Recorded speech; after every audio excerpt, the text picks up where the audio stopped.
Good evening, kindred and kind. Welcome to Near Dark Society's Vampire the Masquerade, 5th edition, Chicago by Night Chronicle. And tonight will be this chronicle's final episode,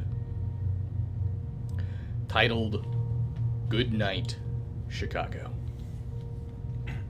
Now, we have had quite an amazing story so far.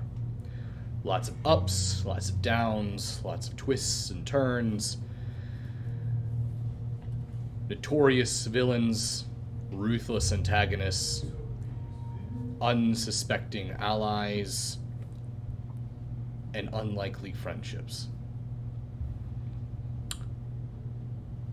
The Chicago that we have crafted is definitely a unique one. It's one that I don't think I have seen anywhere else in the world of darkness. So, before your eyes get too watery, I want to continue and confirm that the world that we have built, this Chicago, will continue. There will be another chronicle later in the year. And if you wait around to the end of tonight's episode, after the Q&A, there may be something hidden for you all to find. But without further ado, why don't we find out how this chronicle will end on tonight's episode of Chicago by Night.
Switch.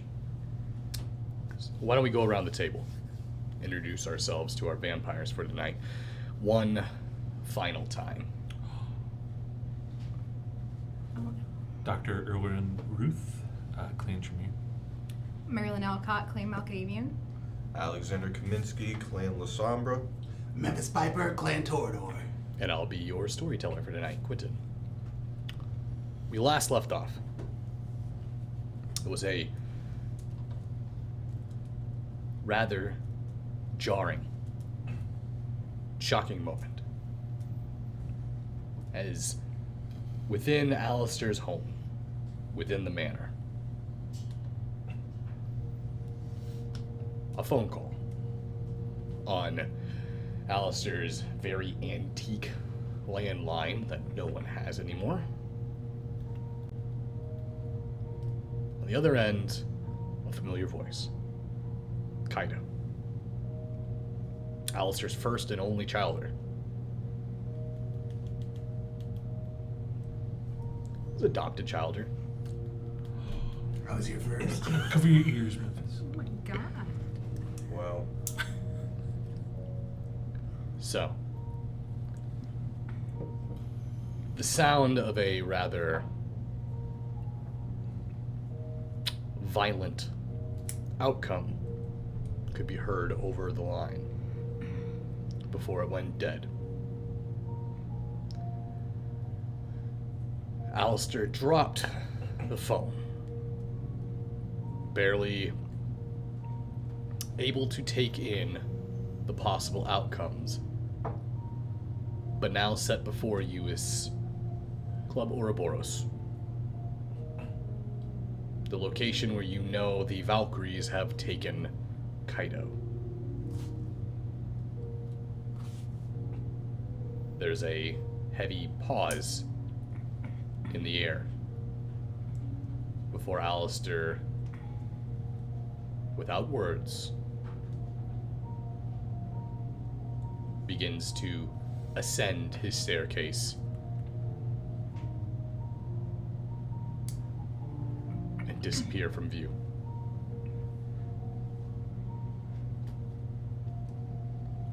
And scene.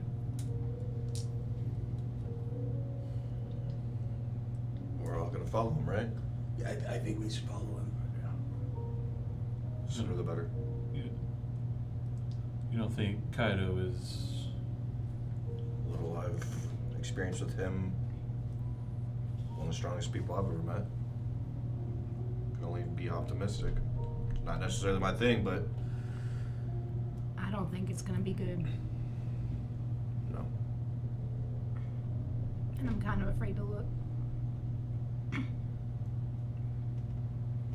But I'll fall behind you guys. We all go rescue your friend, yeah? Yeah, my brother, yeah. We'll make our way down the stairs. You're already at the ground floor. Okay. We'll So you follow. guys watched Alistair head upstairs. Oh, He disappeared. You basically are assuming he must be going to change. Because since he was dressed in essentially a night lounge wear naked? smoking jacket.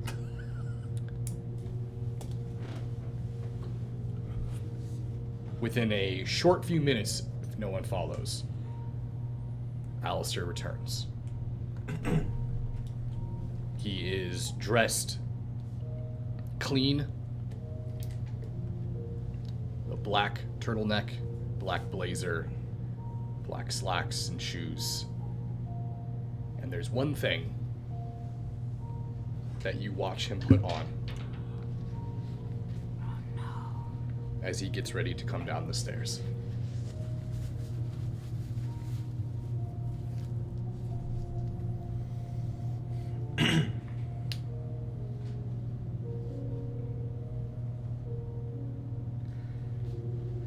You realize that what I'm walking into is not a guaranteed escape.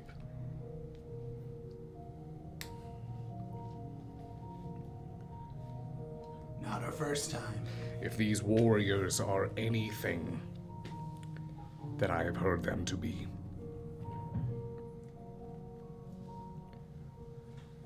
then you will not be safe going here. Were you implying that we should just let you go alone? Marilyn, I've been your coterie leader for a while now. And I know telling you to stay behind is not an option. But I want you all to know that tonight may be the greatest night of your own life. For tonight may be our last.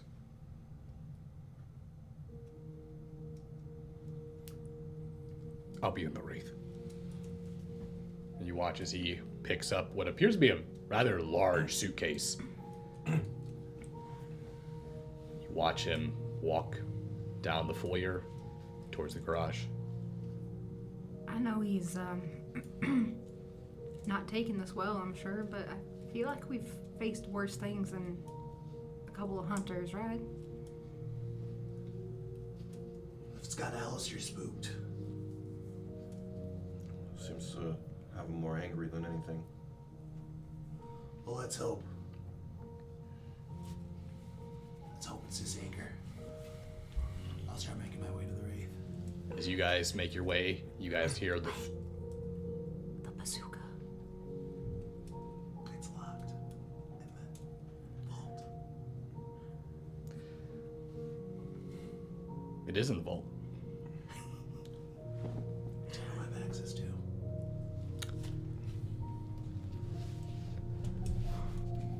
Can I get a wits and awareness from everyone, please?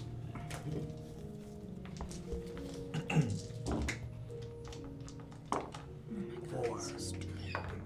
1.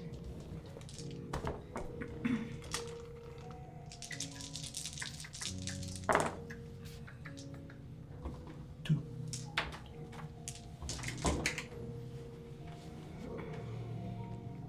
Five.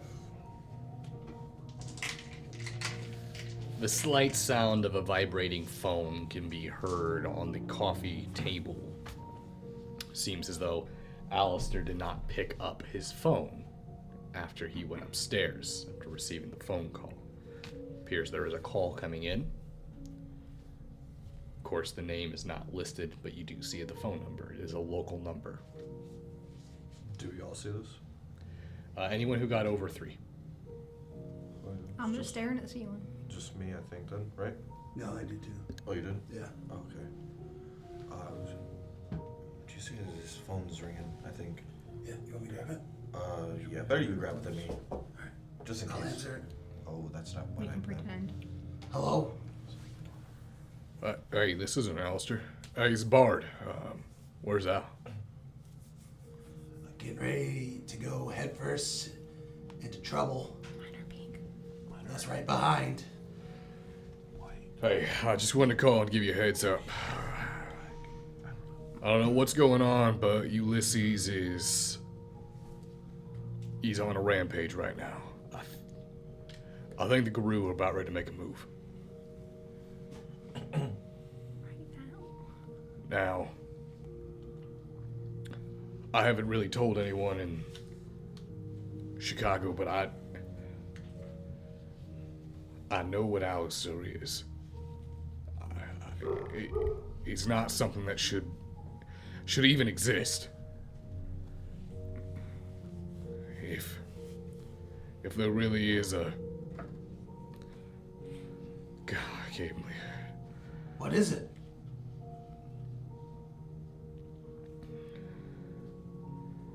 It's the phone.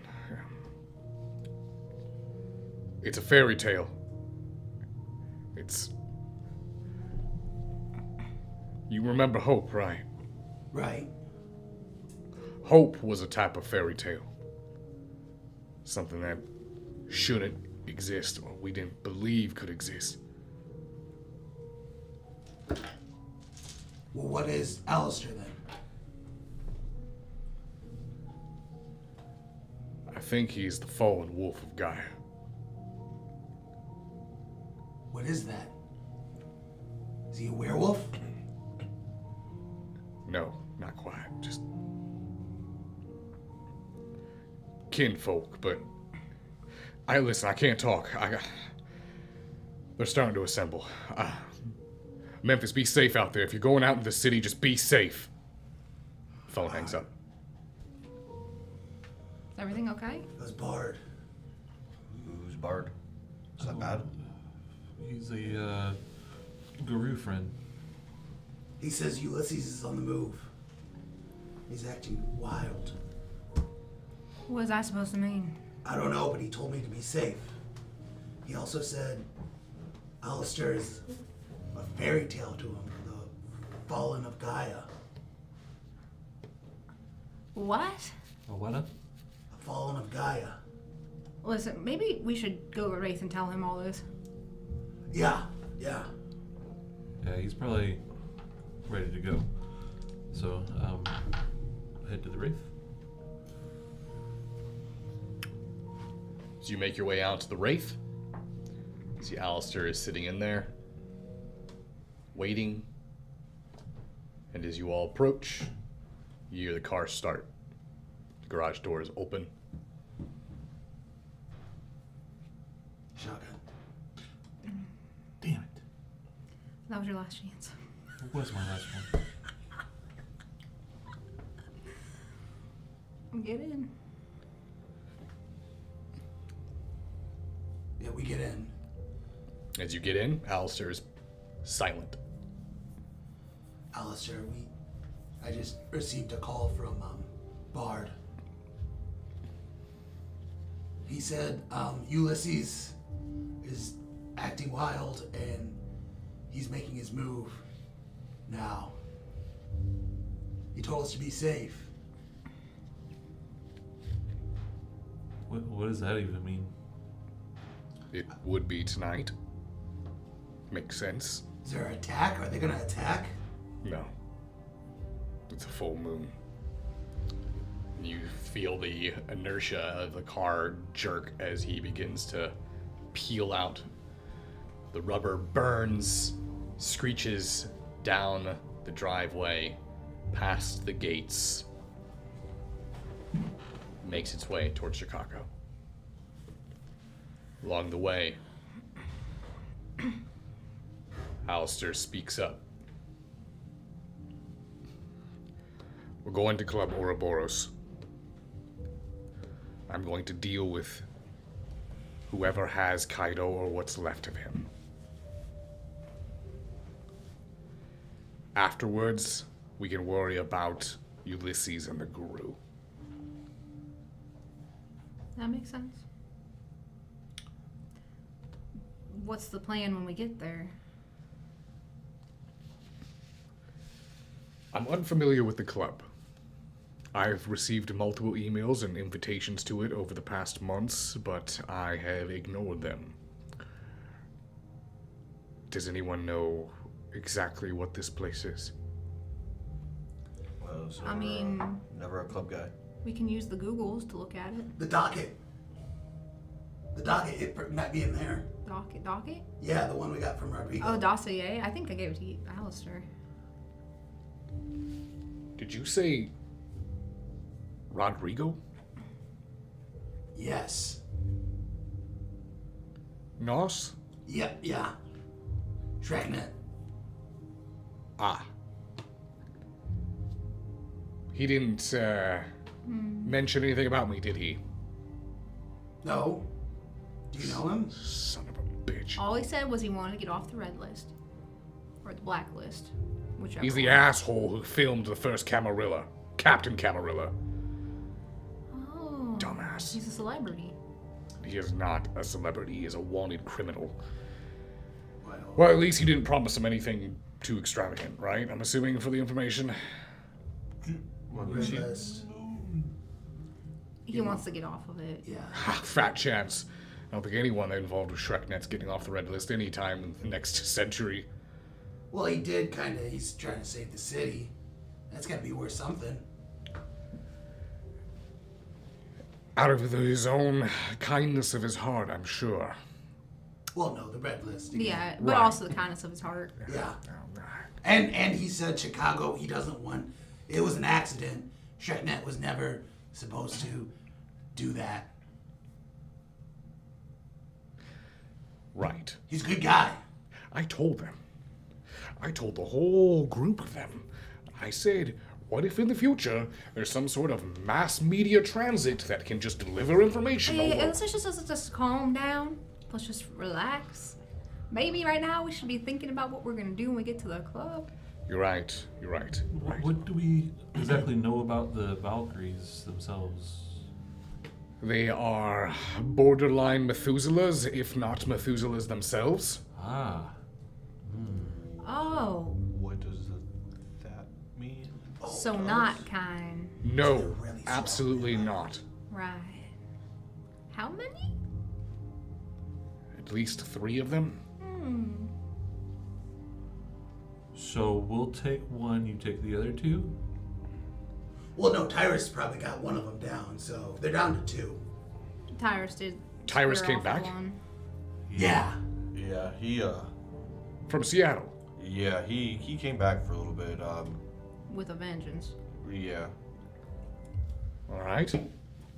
I thought I was bad with my anger. That's strange. Yes, he can be kind of a hothead, but usually cold and calculated sort of hothead. He's not the type to fly off the handle and cause havoc. So, Seattle must have changed the man. If that's the case. what do you mean? Well, Somebody told him to shut the fuck up from their apartment window and then broke into the apartment and almost killed them. That doesn't sound like Tyrus at all. I was there. I had to stop him. He was so hot, I was making sense. I wasn't Wow. That is a correct statement. That's an That is actual a correct- accurate statement. Yes. I wasn't there for that. You've never been the right one in this No, situation. it was uncomfortable. He acted like you. He tried to talk like you too. That's right.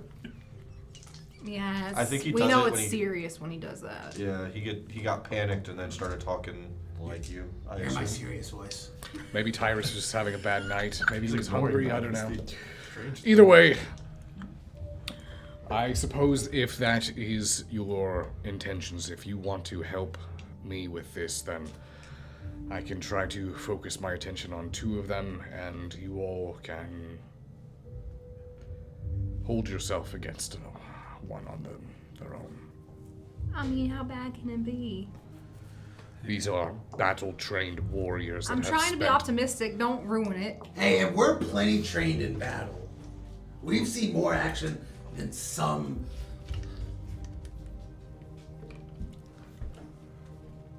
Oh, that's These that's- kindred are on par with me as far as battle intelligence goes.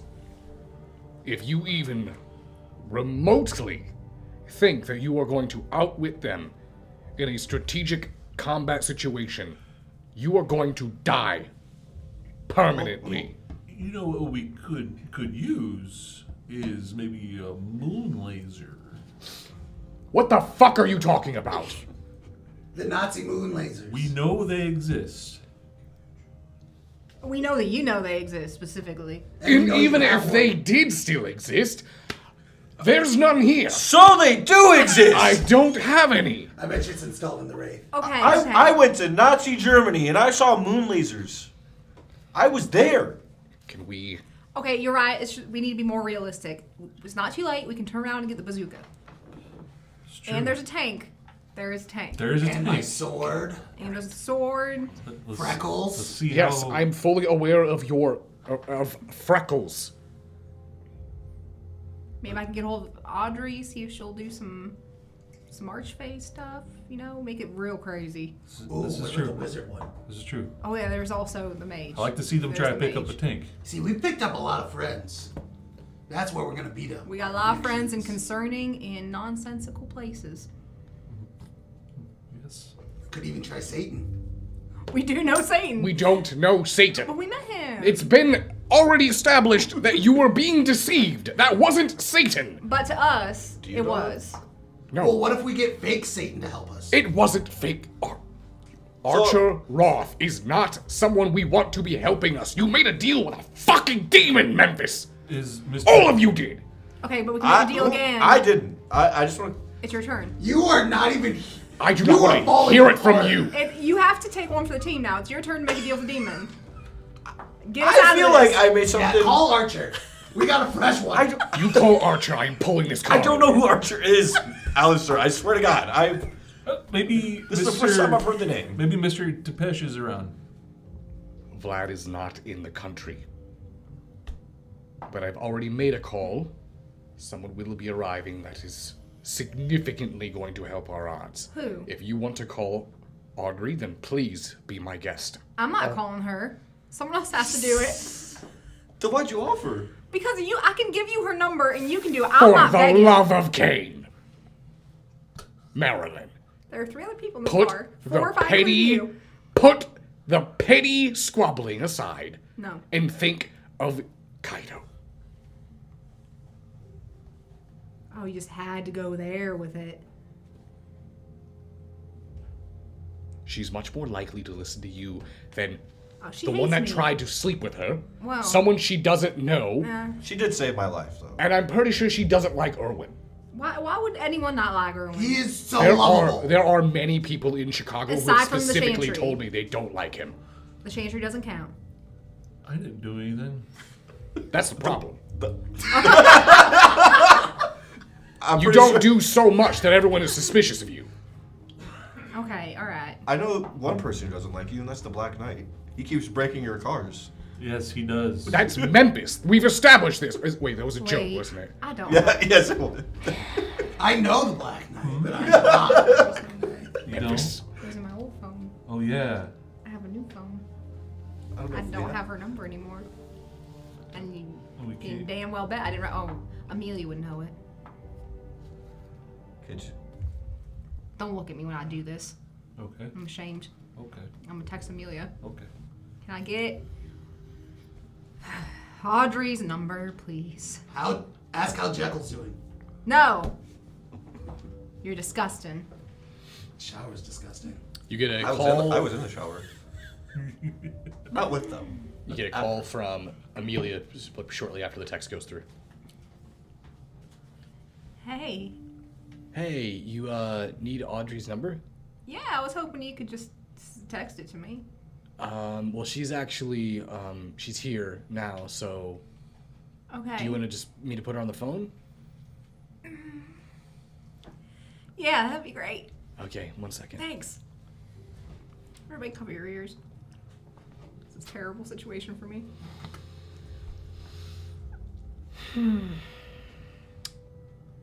Hello, Audrey.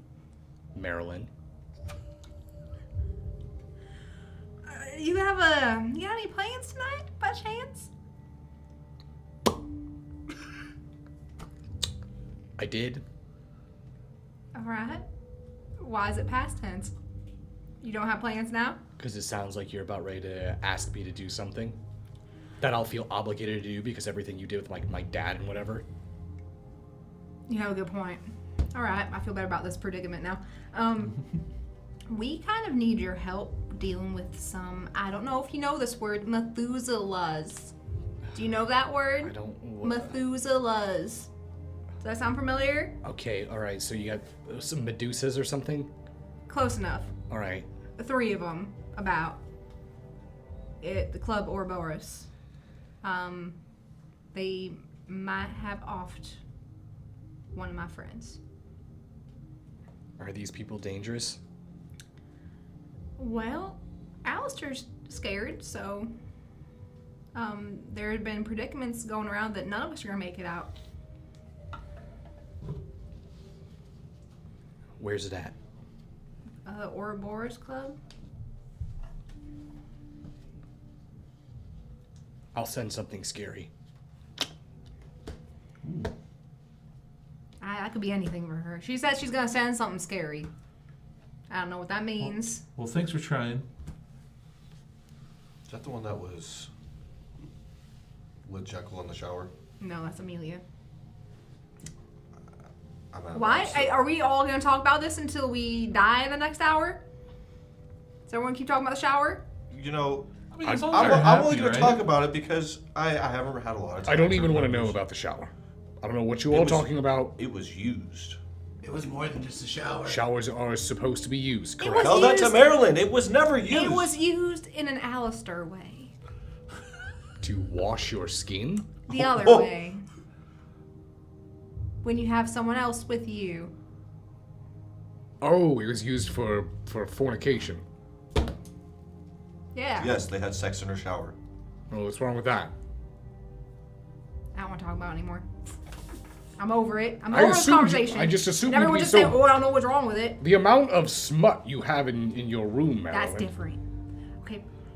All right. You could write a story about this. I'm annoyed that she gets to have hanky panky in my own house and I never do. Okay. Oh, I didn't realize. Oh, well, I didn't know. Not everybody knows. We're just gonna move past that one, ain't we? Not everybody knows. All Right? I ever have is my little books. We're moving past this, right? This is awkward. I'm not the only one feeling awkward about it. I always thought you and Diedrich were. No. Oh, that really? I was really confused on how attached you were to him. Well, What do you mean attached? What is that supposed to mean? Alistair, we Not- hang out all the time and we don't bang. They're- Oh, you don't? Sometimes I wonder about you, Memphis. Oh, in that way? No, you wonder about him? I wonder if he wonders about me. Yeah, I think you might be wondering about Well, each I other. think you're the only one wondering, buddy. It sounds like you're wondering about him, hoping he's wondering about you. This is that Captain. I had to install 3 new locks in my basement because he kept trying to get in there. I have lady friends over. I want to show them the swing. Wait, you showed me the swing. Yeah. See? What does that mean? What do you mean? You're his lady friend. Oh, God damn it. I mean, maybe. Hey, wasn't I there too? Yeah. Oh, God. And I've been losing track of time. What happened? We're good, right? We're still friends, right? Yeah. Memphis, why'd you reach to the back seat just to do that? I guess. I don't know. You don't either. Let's go. Oh, God. What is this? Well, it's unfair. I feel like I just revealed some deep personal thing. Now everyone has to say something. Everyone else around the car, go. No, I mean, okay, so, what are you into? Who are you into? Maybe we can help you. This is not the time to be talking about. I have a confession. Oh gosh. Jeez. I was eating hamsters for about 3 months. What? Yes. I know. I kept finding the skins outside my fucking. I need to make a Memphis roll. I knew you were eating them, but how many? A lot. I had a farm. Countless, Marilyn. Countless. What We did had you do with their Tube little City. bodies? I'd walk outside. It looked like he threw a bunch of fucking slippers on the ground. They were everywhere. You just finish them? I had a basket. Why? That I would try to throw them in. But eventually. Oh, that's just it filled disrespectful. up. You didn't have a little hamster funeral? No. Did you have a squirrel funeral? No, the squirrels also ate the Also, wait, why didn't you just ghoul them? Why didn't you ghoul I the couldn't. hamsters? What is Hamsters happening? aren't for What is ghouls. happening? Oh, I had I had 3 squirrels What? that I ghouled. And they would protect him. They would. This is the dumbest fucking thing I've ever heard. Alvin, Simon, and Theodore. Oh, Stop it. You name him after the chipmunks. Did you pass your Memphis roll? He did. You've got to be fucking kidding me. No.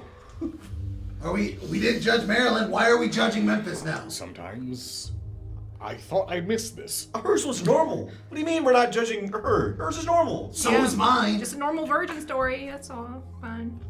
Well, wait a minute. You're a virgin? Okay, hold on a second. Why did you say it like that? Aren't you like 100? More than that. I'm. Yeah, that's a long time to be a virgin, okay? It's a very long time. I'm surprised with as detailed as you go into your books. It's very. Because I've read books to understand how to write the books. Oh, all right. Are you rewriting books? No. Wait a minute. Are you just? All the stories I write are original. Are you plagiarizing? Actually, hold on. I'd rather go back to the virgin thing. Memphis, how do you do that Google search thing? The Google? Yes. You said, hey, Google. Hey Google. And You're supposed to read out one of your lines. let's see here. Lord Byron whipped out his hellacious cock. That's hot. Do you use the word hellacious, Marilyn? Yes. Looks like this was already in another novel. I was impressed by this. Marilyn, I think we need to teach you how to write, not steal other people's material. So that gives us a reason to get out of this, I right? know how to write. Yeah, you just write what other people wrote. You know, that's fine. This is how I wanted it to go down. I didn't want you guys to find out this way. I'm ashamed. All right. Well, there's No, not. I feel better about the chipmunks. There's nothing to be ashamed about. You know what? In fact, Marilyn, there are clubs that I'm affiliated with that you can introduce yourself into that sort of community. If Other we make it plagiarists? past tonight- No, Oh. no. Oh, my Places that are experts in bad. that sort of adult Okay, activity. I see where we're at in this conversation. My last Swingers. night on Earth possibly is everyone knowing that I'm a phony. Well, no, you're not a phony. Some of your characters are all real. It's just the sex stuff you made up.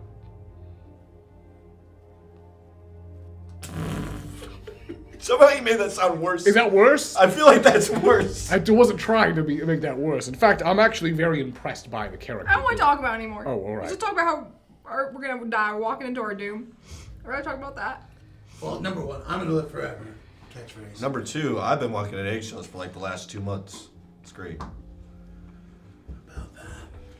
All right, that's about it. how many times Yeah, have we wait, I was. escaped death though? Like we'll be fine, right? Oh yeah. I threw myself at lasers for you guys. Moon lasers? No, I Baby steps. I don't think that were moon lasers. They were just regular lasers. What's in your pocket? Huh? What do you still have? Oh, my gun. It's the gun that he shot. He shot into the ceiling of your place with that gun. I'm glad you still have it. Yep. How many rounds are in it? 4. Great. And then I can just refill it. Okay. What's your refill it now? No, with my blood. Oh. The blood gun? Yeah. Sounds awful. No, it does a lot of damage. So you tell me. By the way, maybe we shouldn't release, your thingy.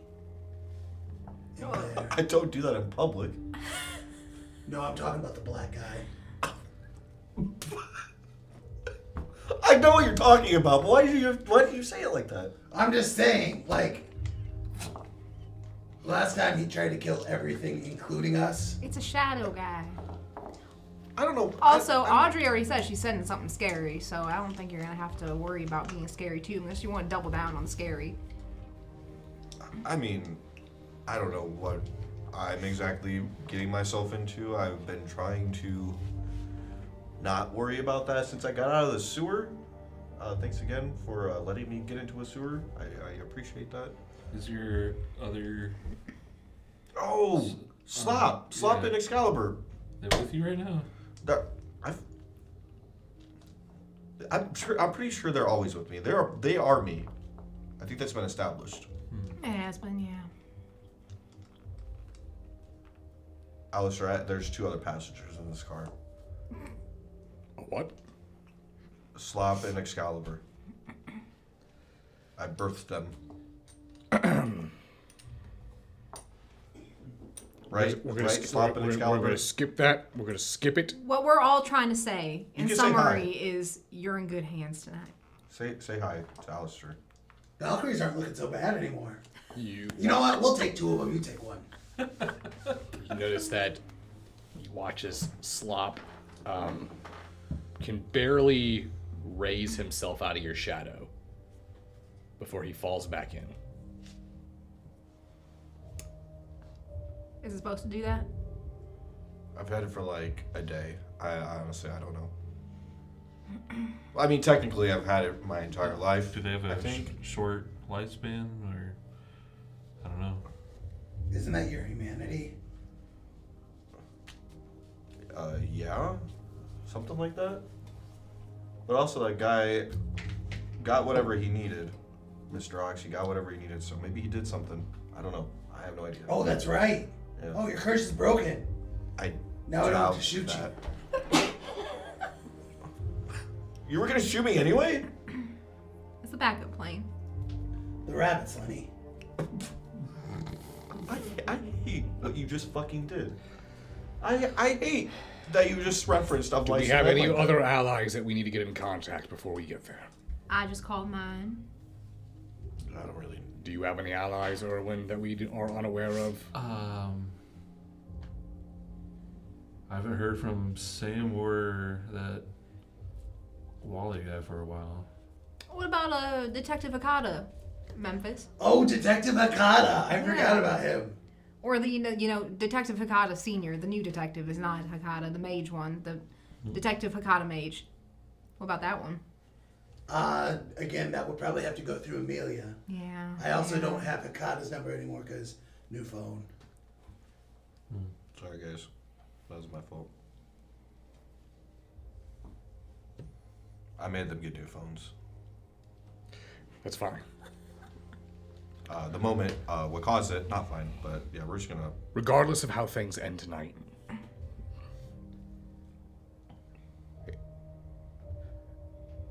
it was an honor. Being your coterie leader and being a sire for you, Memphis. I hope this is not our last night. But if it is,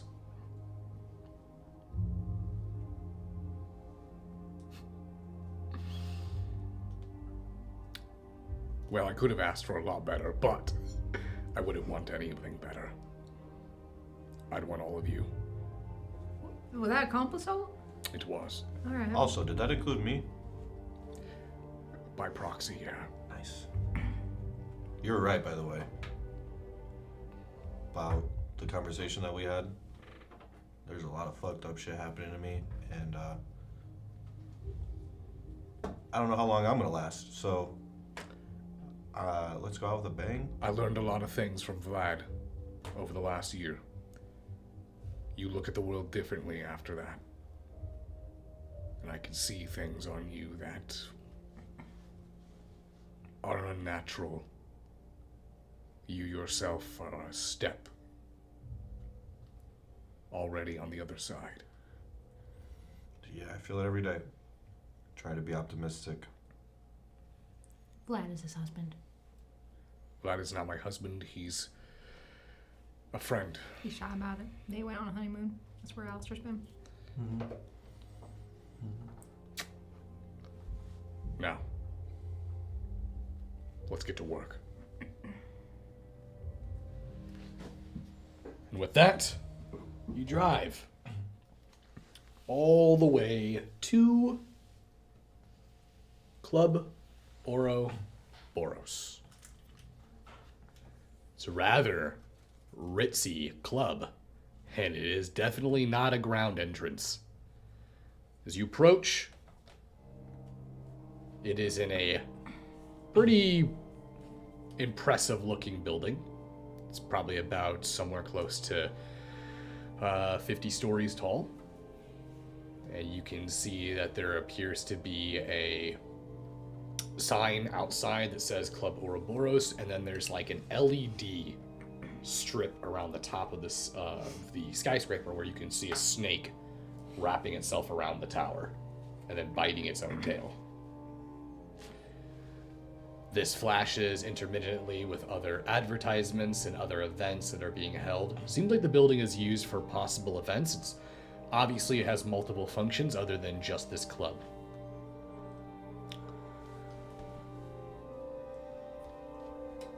Watch as Alistair pulls up. You see him get out. As the valet quickly rushes up, you see Alistair just throw the keys towards him. Catches it.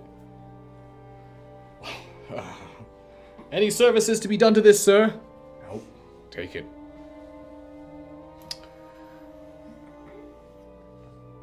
You guys get out?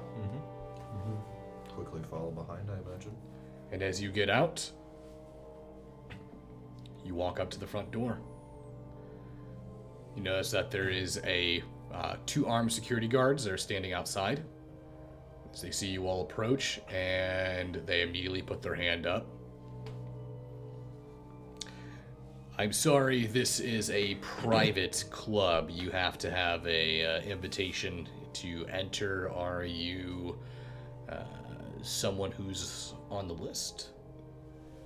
Watch as Alistair looks back towards you guys. Was there like an invitation for this or not? What are the requirements for your club? Well, you need to be able to make, you need to be making a lot of money. I'm sure you dress nice and you have a nice car, but I don't know if it's really in your budget, sir. My name is Alistair Grayson. I am the CEO founder of Terra Technologies and multiple other business endeavors. I have a network of around $23 billion. Is that sufficient? They look towards each other. You're Alistair Grayson? Like the Alistair Grayson? Yes. I read about you in magazines. You're like a shadow of Wall Street. Everyone talks about how much... I'm sorry, sir. Absolutely. Stop Please. sucking his dick. Let us in. You watch as they turn and they open the door, and I guess we're in. You walk in? Do you tip them? How do you do this? Don't tip him. Oh, okay. Don't tip him. You notice that he turns around and looks towards them. Oh, by the way, you're off for the night. And they just... Yeah, we are off for the night.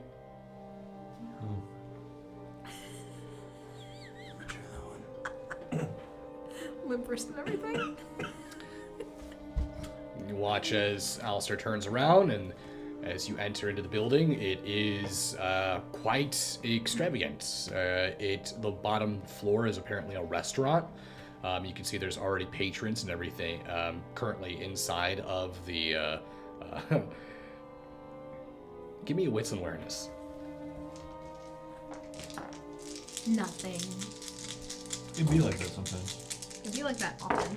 2. It was almost like that for me. 2. Wow, 3. Okay, makes sense. So, many of you are not very familiar with the Ventru side of the Camarilla here in Chicago, other than, well, Alistair. You guys really don't know of any other than Kevin. However, you do recognize what appears to be another kindred seems to approach. You guys know it's a kindred because you've seen him at Elysium before. You've seen him at court. You know that he's rather large, pretty hefty, massive double chin, immensely overweight. His hair is slicked back, white and gray hair. Seems to walk up to Alistair. Alistair, it's been some time. I've been asking you to come out and enjoy the. I really don't have time tonight. In fact, if I was you, I would leave now. Is there something wrong? What seems to be the... Leave.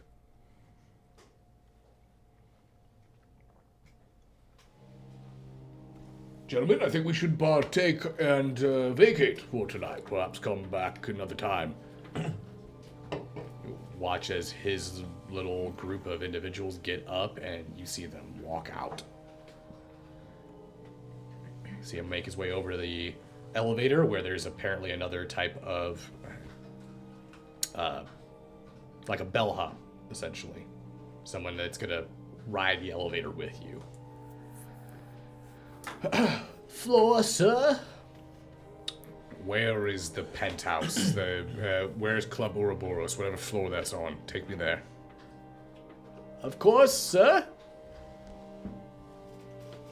You all enter in, and as the elevator doors close, begins to ascend up. You find yourself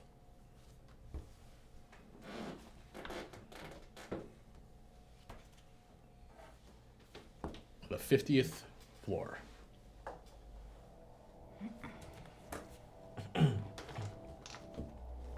As it dings and opens, it's like a nightclub. Rather extravagant one. Large glass and crystal chandeliers hang from the ceiling. Lot of serpent and reptilian type of architecture and decor. Very modern, very sleek, with hues of blue and green all throughout the room. One little interesting aspect of this place, though, it's completely made of ice. It's ice furniture, it's an ice bar, it looks like a James Bond villain movie.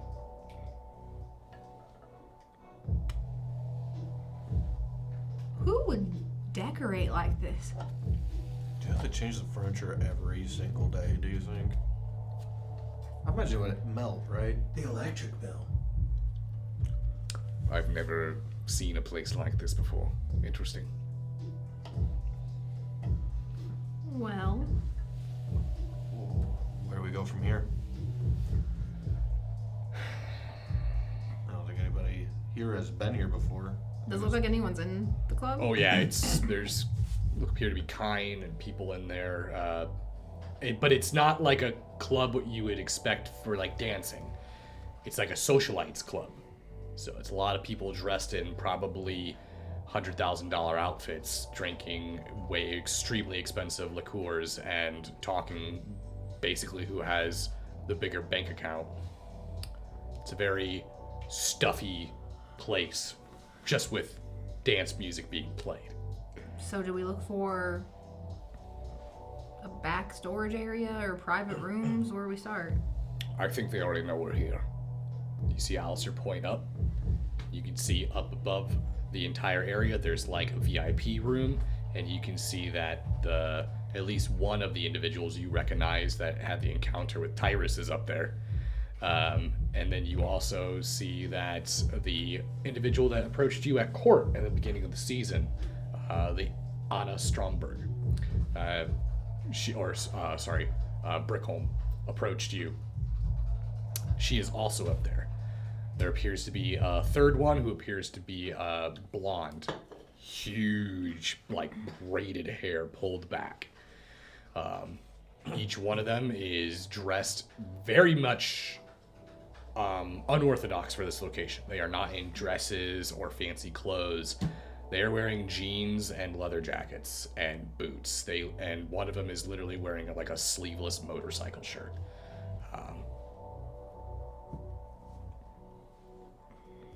All right. You see Alistair bend down, takes the black case, opens it up. Memphis. Yeah. Freckles. Freckles. You gave him? Okay, it's fine, I guess. That makes sense.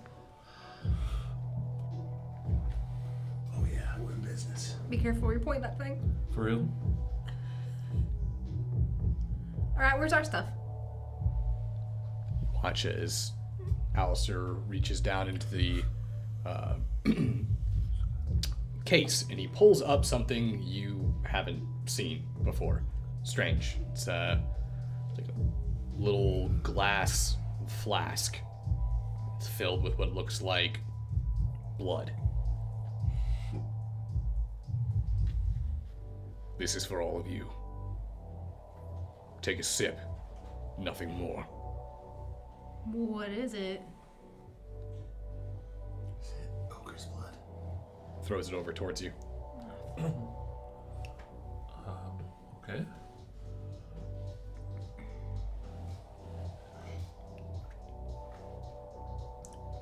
What does it smell like? Blood.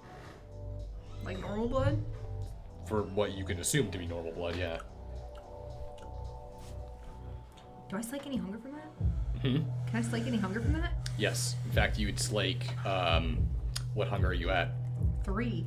Yeah, you go down to 1 hunger then. Fuck yeah. So anyone here would go down to 1 hunger. Cool. Although drinking it was like taking adrenaline and shooting it straight into your fucking heart. Oh yeah. You guys all feel jacked out of your goddamn minds. What was that? Was that cocaine or something? What was in that? That was my blood infused with draught of strength. Everyone raise your strength all the way up to 5 dots. You gave us your blood without telling us what it was. You would be... Actually, go ahead and give me a... Oh, you son of a bitch, don't you dare. You son of a bitch. Wait, do the strength thing first. What are we doing with the strength? Raise your strength up to Raise your 5. strength to 5. Oh my god. Okay, now what? So, that's gonna last for 5 turns before your strength would drop back down to normal. What if I just held it in my mouth? You just swish it around. Like tobacco. You already drank it, though. Well, if you puked it up? He can't make himself puke. It's not gonna have any effects if you re-drink it. We wanted to throw up. It's a blood sorcery, or it's not blood sorcery, but it's an ability associated with the discipline fortitude, or potence. I was actually So- just looking at that. And on top of that, it's Methuselah blood. So, it's like fucking Pop Rocks and soda mixed with crack in your mouth. Like, it is...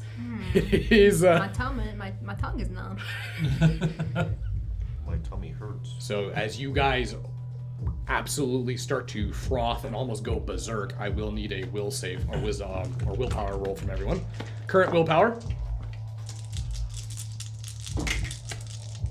I'm glad. What's the number to beat? I'm glad I saved all my willpower. There's for the no last set thing. number. I just need to know what you get. I got 2. 5. Oh shoot. Perfect. None. None. 2. 2. What'd you get? 2. 2. Okay, perfect. Erwin and Alec, you guys experience a very similar thing. It is like super heroin. The moment it hits your tongue, you almost turn towards Alistair and see him as like some sort of like messiah-like god. His pure presence and appeal is just like magnified in front of you right now. Marilyn, you're able to keep your composure and your absolute dislike of drinking his For blood. shame. But you do feel that surge of power, and you do feel like you're on cloud 9. So your body feels good, you're just grumpy because he tricked you. Memphis, on the other hand, I need to make a roll. Oh god, this is fitting. Can't wait to see this. Oh my god, am I gonna sleep with him? It's all going according to plan. Wow. Someone get the camera crew. Captain Camarilla, episode 12. Sleep with your boss to get Okay. ahead. So, just like Memphis and Alec, same thing.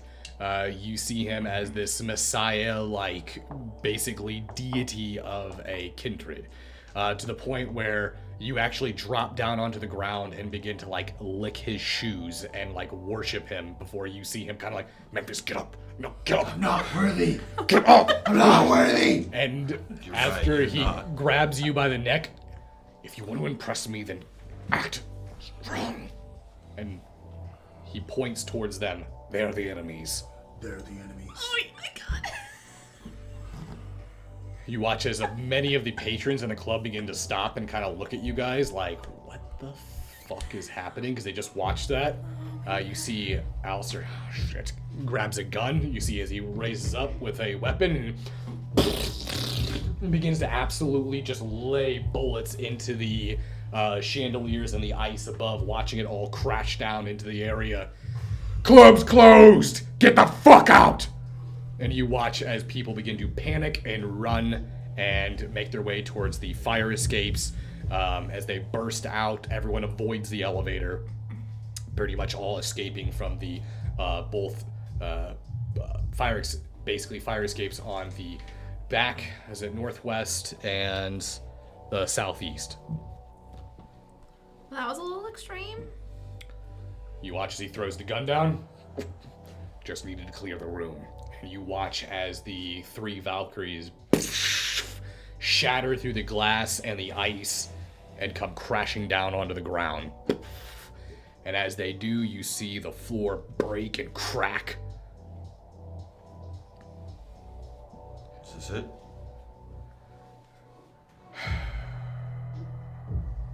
Well, here I am.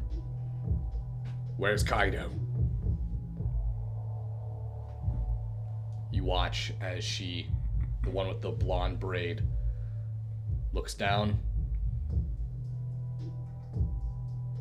She pulls out a skull and throws it forward. And as it hits the ground and rolls towards Alistair, he stops it with his foot.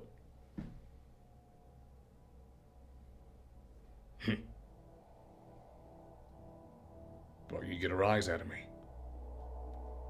And you see him crush the skull. Kaido has gold fillings on 2 of his molars. I know because I paid for them. Nice try. Where's he at? Clever, aren't you? It's alright.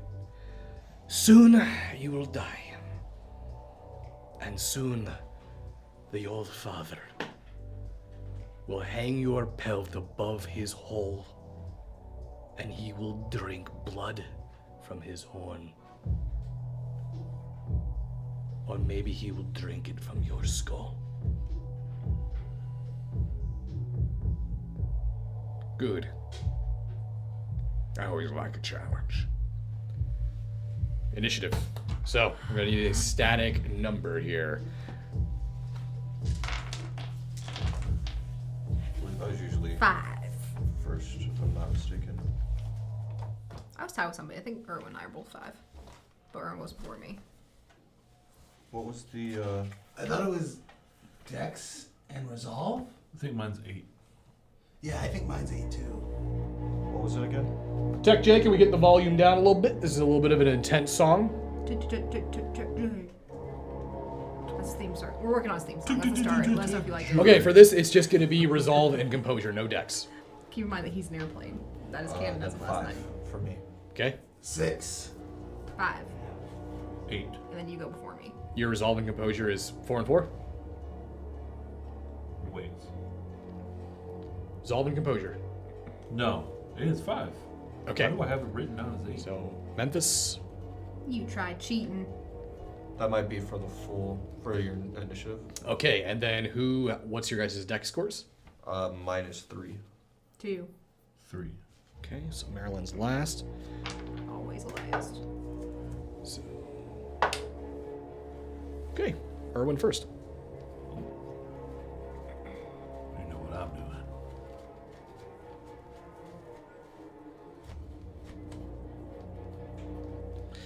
And then Marilyn.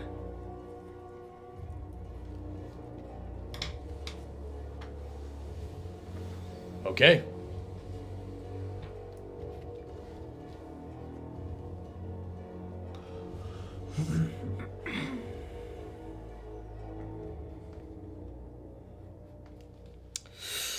This is Good luck, going to be don't die. interesting.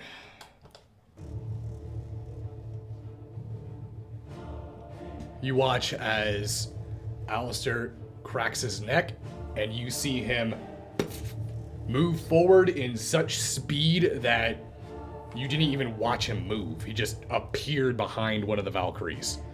You watch as he stops and turns around, and as he turns towards them, you see the one Valkyrie turns to engage him, the one with the red hair. And as she does, you watch as she readies herself. A defensive move. Not smart against me. And then you watch as she goes to move forward.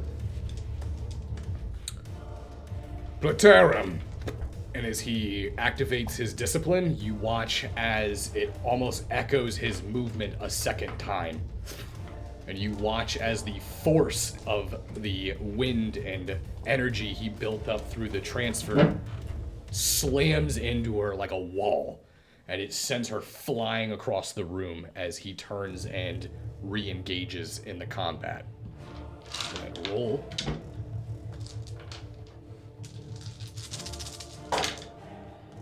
Let's see here.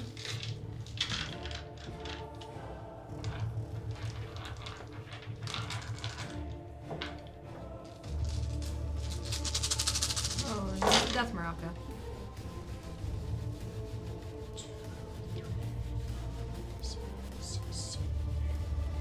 Okay. You watch as she flies past him, and as she does, he reaches his hand out and catches her by the hair. And the force of her movement throws her legs up, and he just rides the centrifugal force and then slams her into the ground. And as she hits, she just embeds into it, which then leads to the Valkyrie's turn, which is going to be the one with black hair. And Does one have red hair?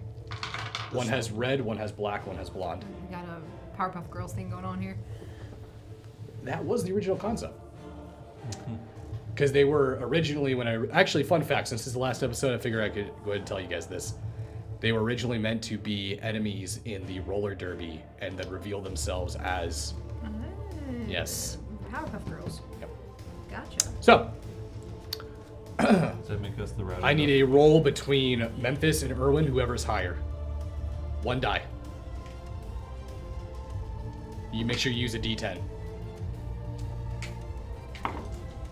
6. 6. Again. Reroll it. 9. 4. Okay, so it's you.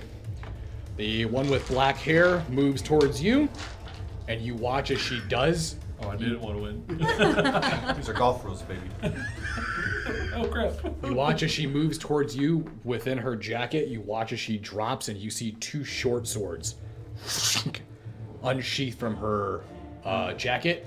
And she moves with such blinding speed and hits the ground. You watch as the blades begin to spark as she spins.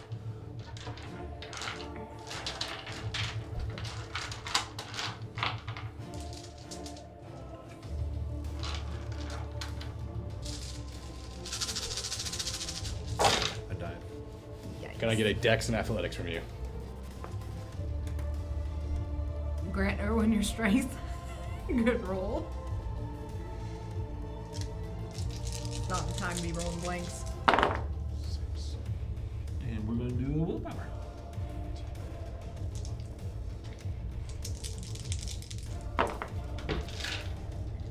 Okay. 2.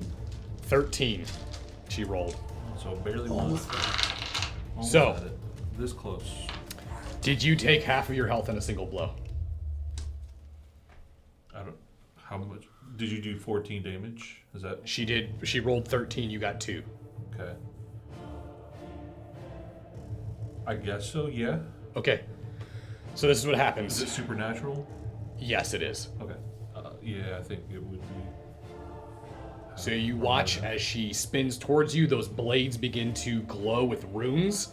And as she makes contact, you actually were in mid-transformation, like getting ready to transform into Urgwell, and you felt your legs become stone. And as your body was coming stone, the blades make contact with your legs, and your first initial thought is, gotcha! And you watch the blades cut through the stone and just slice both of your legs off. And you watch as Erwin's body corkscrews and hits the ground with his legs flying in different directions. And that's her turn. Which brings us to Memphis. Alright. So, that was the black-haired one, right? Yes. Alright. And the redhead one is the one Alistair's fighting. Correct. So the only one left is Bubbles. which is the blonde one who also appears to be the leader. Yeah, I'm gonna go for her. I'm gonna blink behind her. The redhead is the leader, and everybody knows it. Yep. I'm gonna blink behind her, go above her, and swing on her with Freckles, saying, "Slice to meet you." Oh my fucking god. This is Get his arm ripped off. choices are being made, and they're gonna continue to be made. Is that a strength or dexterity? What are you doing? You're attacking with your sword, right? Sword, yeah. Yeah, so it's going to be dex and melee. Okay.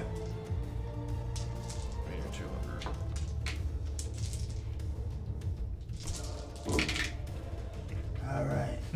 There's a 3 hit. Well, she rolled 2. No, it does not. All right. And there's no set on that, right? No set difficulty? Yeah. Well, I mean, you had to beat what she rolled. All right. So I rolled a skull. Oh, okay, so you have a bestial fail then. Yes, I have a bestial fail. Okay. Is that what you want to hear? You love Alright. to see it. Go ahead and give me a willpower roll. Nothing. Perfect. Oh, how the turntables. You watch as you run up towards her and you do the slice to meet you. And as you bring the blade down, Freckles, you see her just like Goku, just block the blade with 2 fingers. And you see her begin to turn the blade and you start to... And as you do, you look over towards Alistair and then you watch what happened to Irwin. And as soon as you see what happened to Irwin, the beast just starts kind of going like, "You're gonna kill us! Fight back with us!" And you feel this rush roll through your body. You kind of completely abandon any sort of tactic, and your brain is just going into straight like smash mode. Right. Give me a strength and strength roll. So it's gonna be 10 dice.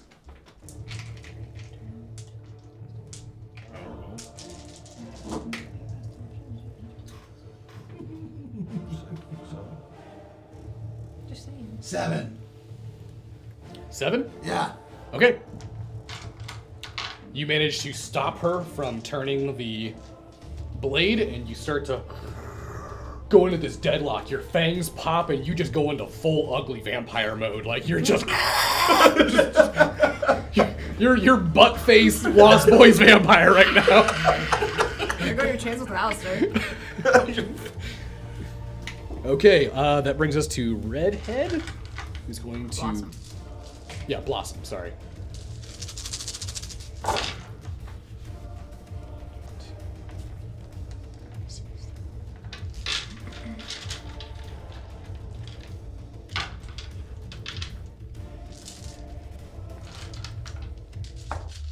Why so many dice every time? Did they actually use their XP? Shut up. Shut your mouth. They stat dumped in the melee, clearly. You watch as she rolls onto her back and begins to like scissor pinch onto Alistair's legs. Her legs slam back, hitting the back of his knees and watching him fall forward. And as she does, she kind of wraps her legs up around his throat and begins to tighten and strangle, kind of like the Sonya Blade finisher in the first Mortal Kombat movie. And as she begins to tighten it, you watch as Alistair stands up with her holding on. And you see him turn and slam her into the wall. And she lets go but lands onto her feet. It's sexy time. And that brings us to Erwin's turn. So, I got no bottom half. Yes, you're currently on the ground. He got no legs. Your legs got sliced from the knee down. You got wings though. You do have wings. Yeah. Well, I'm gonna finish turning into Urgoyle.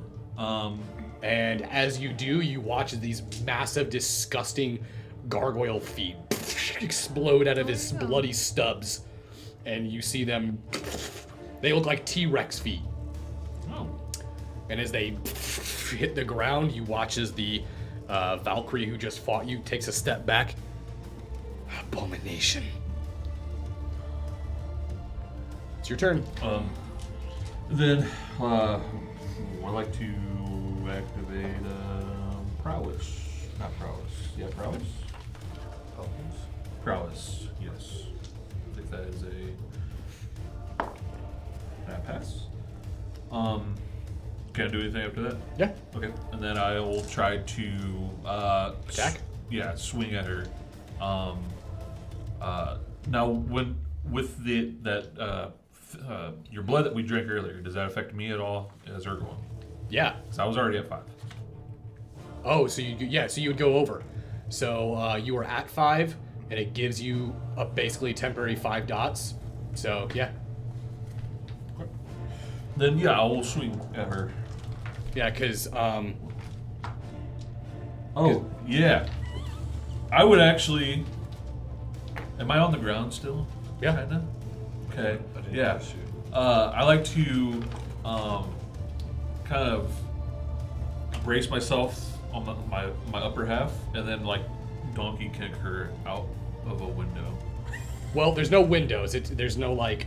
Okay, I'll donkey But kick her you real hard. You donkey. Yeah. There's you no can do that. windows in the skyscraper? So there's no like windows in this particular portion. It looks like the upper section of the club has the windows that look out. So if you wanted to kick her out a window, you'd have to like, you're basically shooting a basket. You're trying to really hit a target. Walls are just windows no one can see out of. That's So- true. What you're saying is Memphis needs to make a hole in the wall. True, if you want to kick her so hard you kick her through the wall out of the building, you can try. Anything could happen. Anything could happen. With 10 strength. 10 strength, and what else? Well, you got potence, right? So you should be rolling 15. Oh my god. Is it just straight strength? Oh, Yeah, you're gonna be potence. doing strength and brawl. Sorry. Strength and brawl. Oh my god, that is a lot of dice. I might have to make a couple of rolls here. How many do you need? Let's see. So that's It's a battle of the maracas. Final game. We got Erwin gets to Death 10. Maraca. 10. We got They're all playing. 3. I need 4. She got a good roll still though. Honestly, it might not matter. I have Dude, if you get a death maraca and still bestial fail or miss, I am going to die laughing. Really had to say that, huh?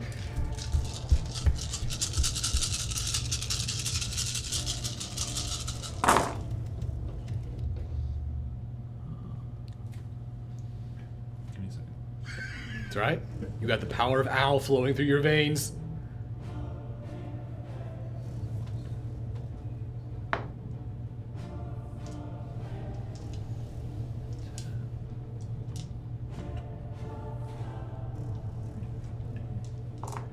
And I'll do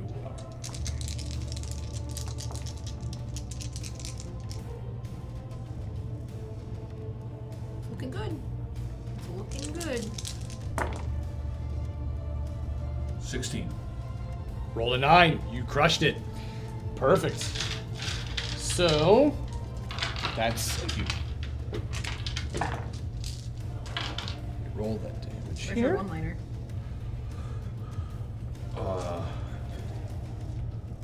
Johnny Bronco donkey kick. Still lives. So, as you're standing over there like... you hear Johnny Bronco donkey kick. Also, Erwin has T-Rex legs now. It's weird. I'm all with it. And as she stands over you to, like, basically step over you and try to, like, scissor cut your head off, you rear your legs back, and as you hit her, Team Rocket. That's what happens. She flies up into the ceiling and crushes up through multiple bricks of ice, causing ice to come crashing down onto the room. Can everyone give me a dex roll? The straight decks. Just straight dex. Dex and dex, technically. So double dex. Would rapid reflexes or Yes. yeah. 2. 4. 1. Oh, 2. 2. Okay. So, as long as everyone beat a 1, you're good. Everyone, you basically dodge or completely get lucky and be missed by the crumbling pieces of ice. You don't see your assailant. She didn't fall back down. You did it. Which would then bring us to Alec's turn. So who's closer, him or Alistair, as far as their fighting? He is? Yep. So I'm gonna see him kind of struggling, I imagine, with like kind of being deadlocked with the one. I'm gonna start running at them, and as I'm running, I'm gonna use Abyssal Arsenal. Can I make like spider limbs come out of my back to kind of lift me off the ground? Sure. Yeah, I'm gonna do that, and as soon as I get close enough, I'm gonna start like trying to like pincer down on this. Sure. I'm not sure what I rolled for that. So it's gonna be your dots and your discipline. And then And the dex. Yep. Okay, I just want to make sure it was the same one because I wasn't sure of how I used to change that. I was used to. Oh my god. 7. Okay, ties go to the player. Alright. So, as you make your way over and the spider leg goes to strike down on her, she either had to basically avoid your blow or let Memphis's blade cut into her.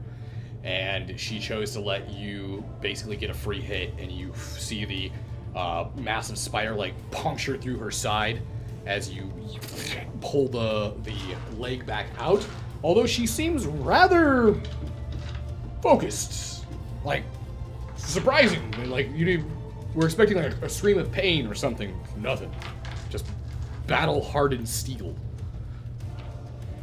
Is that gonna be your turn? Yeah, I guess I don't have anything else to do. Okay, so blonde Bubbles' turn.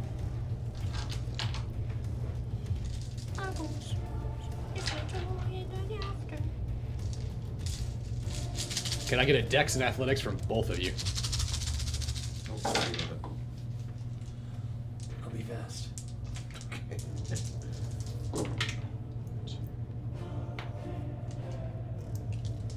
Five. Okay. 5 as well. She got an 11, so you guys are both taking the same amount of damage. Yeah, I don't Death Morocco for really anything.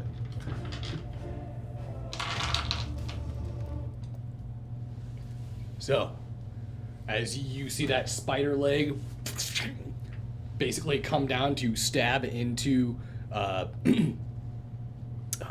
her body, and as it pulls out and you bring up another leg to strike down again, she actually uses her other arm and she grabs your leg and punctures right into Memphis's chest. And as your leg punctures into Memphis's chest, it releases his grip just enough to where she takes Freckles and then slices the leg clean off. And as it slices the leg off and the punctured leg goes into your chest, she steps back to disengage from the deadlock that she was in. Okay. That is her. Marilyn, you are now up. I'm gonna use my blood lasso on Bubbles. Now Okay. she disengaged. Try to render her immobile.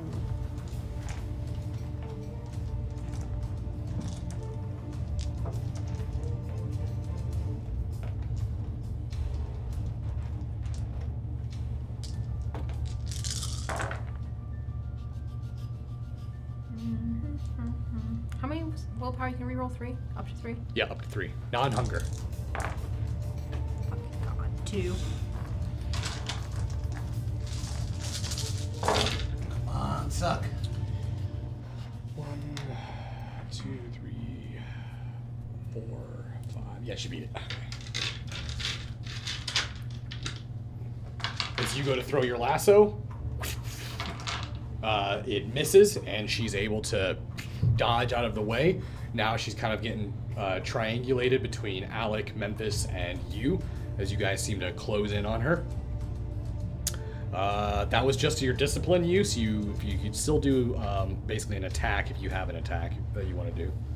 No, nothing that would be any use. Okay. Good. So that brings us back up to Alistair.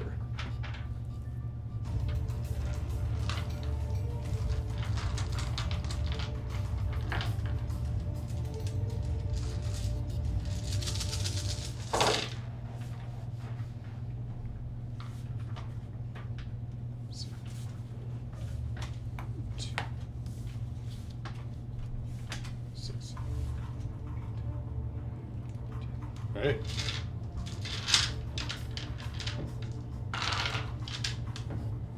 You watch as Alistair moves in and grabs basically the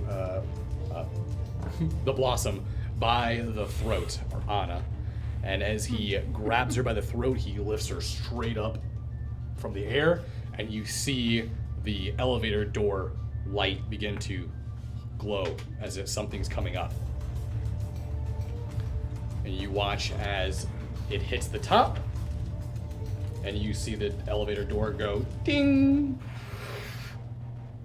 And inside the elevator, you see just a dude, like wearing a dirty mechanic's outfit. He's got a beanie on, like nasty, shaggy black hair.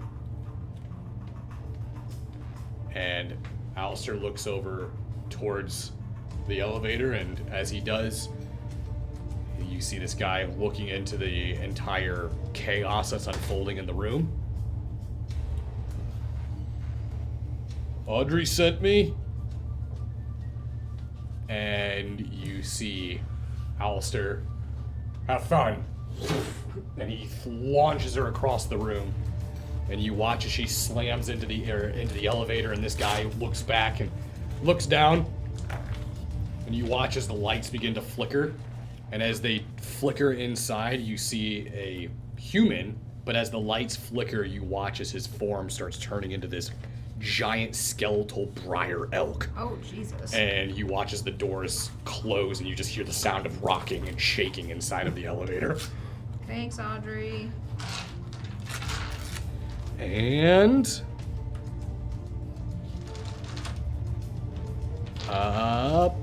Memphis, you're back up.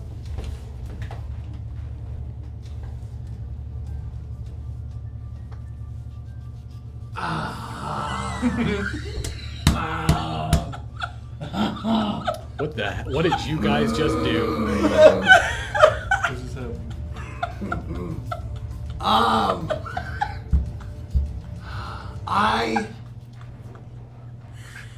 gonna look at Bubbles. Enough playing around. I'm I'm gonna go ahead and cut myself, get the blood on Freckles Okay. to activate it. And then I'm gonna attack her again with the sword in full power. Okay. Raw strength. Raw strength. All right, then give me melee and strength. That reaction was everything, man. I wanted it.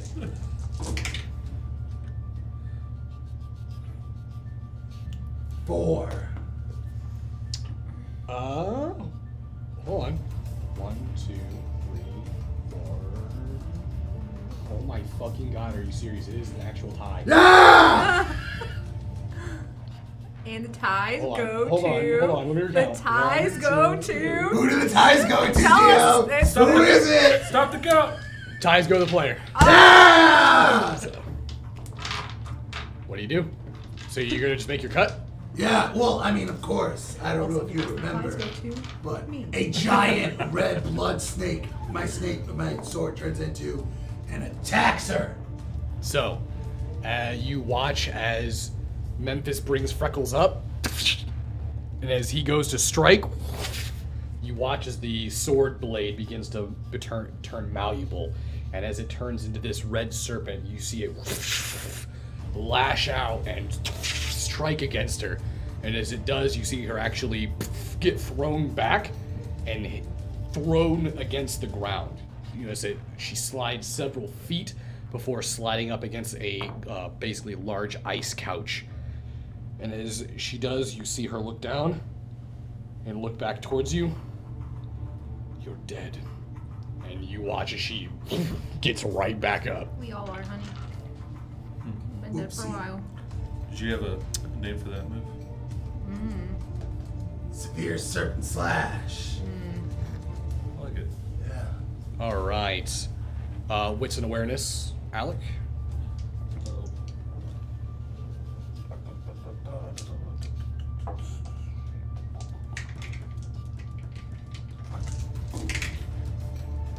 Three.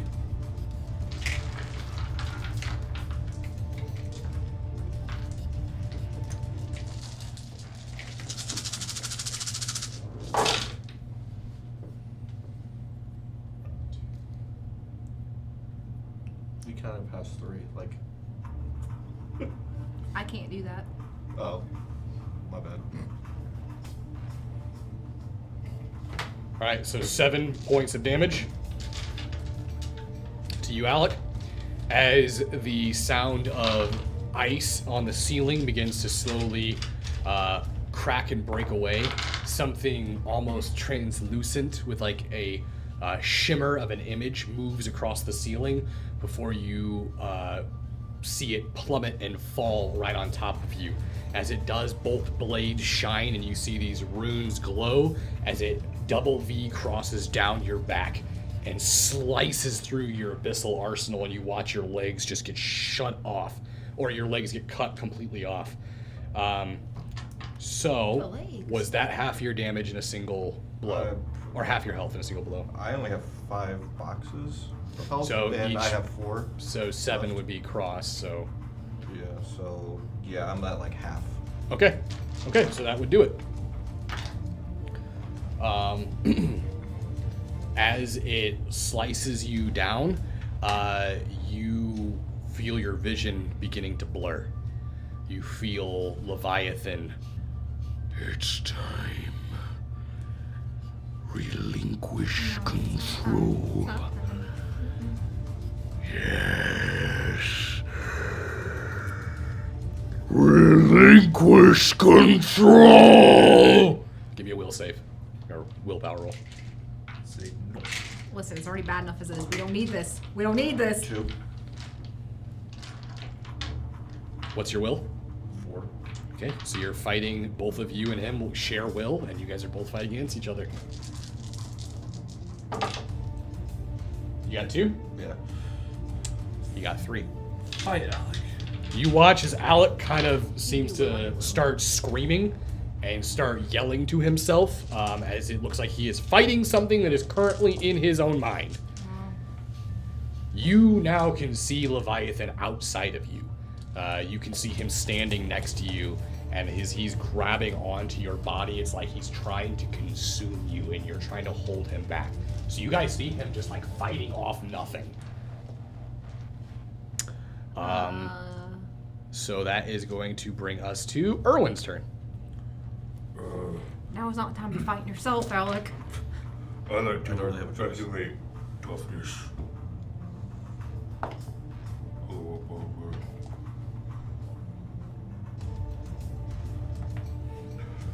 The one that attacked. Yes, the one that you kicked. Yes. Okay. I like to take my scythe, do a horizontal swing at her. Okay. I'm picturing he's on the ground. No, he's standing. Then I'll do it up and down. Okay. Okay. So you're like swinging over me to hit. No. Three. If I do this, I'll hit you. Well, yeah, like you're, like I'm here and you're like attacking over. Is that what you said? Yeah, he's gonna do like a full circle motion, so it just goes like up, down, through you and back. Seeing that you're struggling, it's like he's in Asia. Yes. Makes sense. How about 2? 2 black, No, 1. Sorry, 1.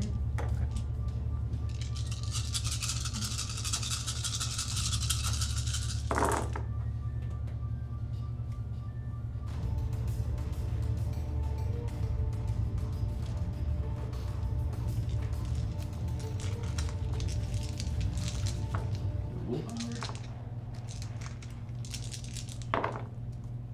Seven. 6. You beat her by 1. There is a dice god. So, she goes to attempt to dodge, but your blade was just fast enough that it caught her shoulder. And as your blade comes down, you watch as this scythe carves through her chest, almost severing her arm completely from her torso. But your scythe then hits the ice on the ground, and it hits it with such force that it actually shatters your scythe into multiple pieces around the ground.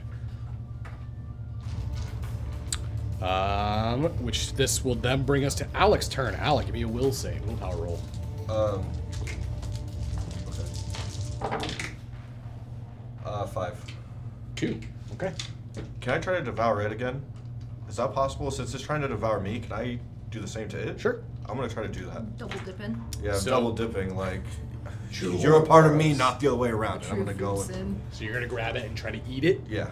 Okay. Or try to Diablerize it, essentially? Yes. Oh. So, Will it turn you inside out? We'll find out. remember, you guys don't see anything.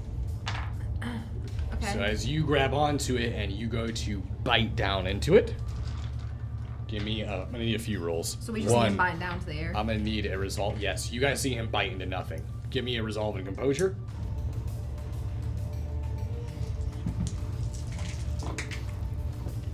Oof.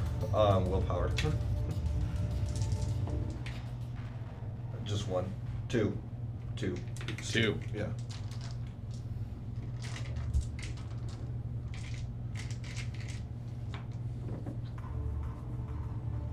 Maybe we'll get lucky and he'll be shooting blanks.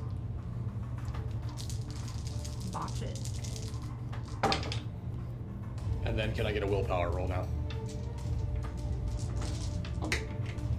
3.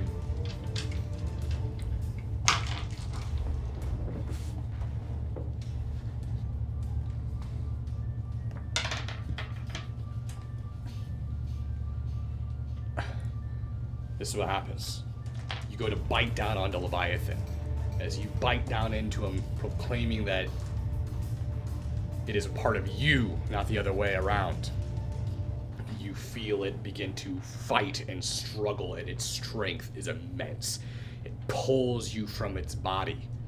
And as it looks towards you, there is no separation. You are mine.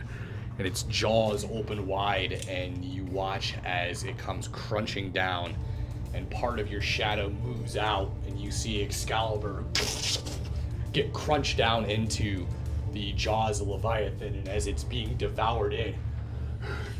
You got this, man! You got this! Remember who you are! You fucking watch as it gets devoured into Leviathan. What, the Ninja Don't Turtle? slop, man. I'm going to. Don't.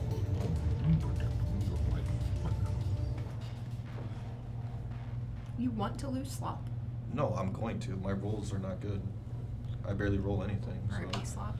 So, RIP Alec at that point.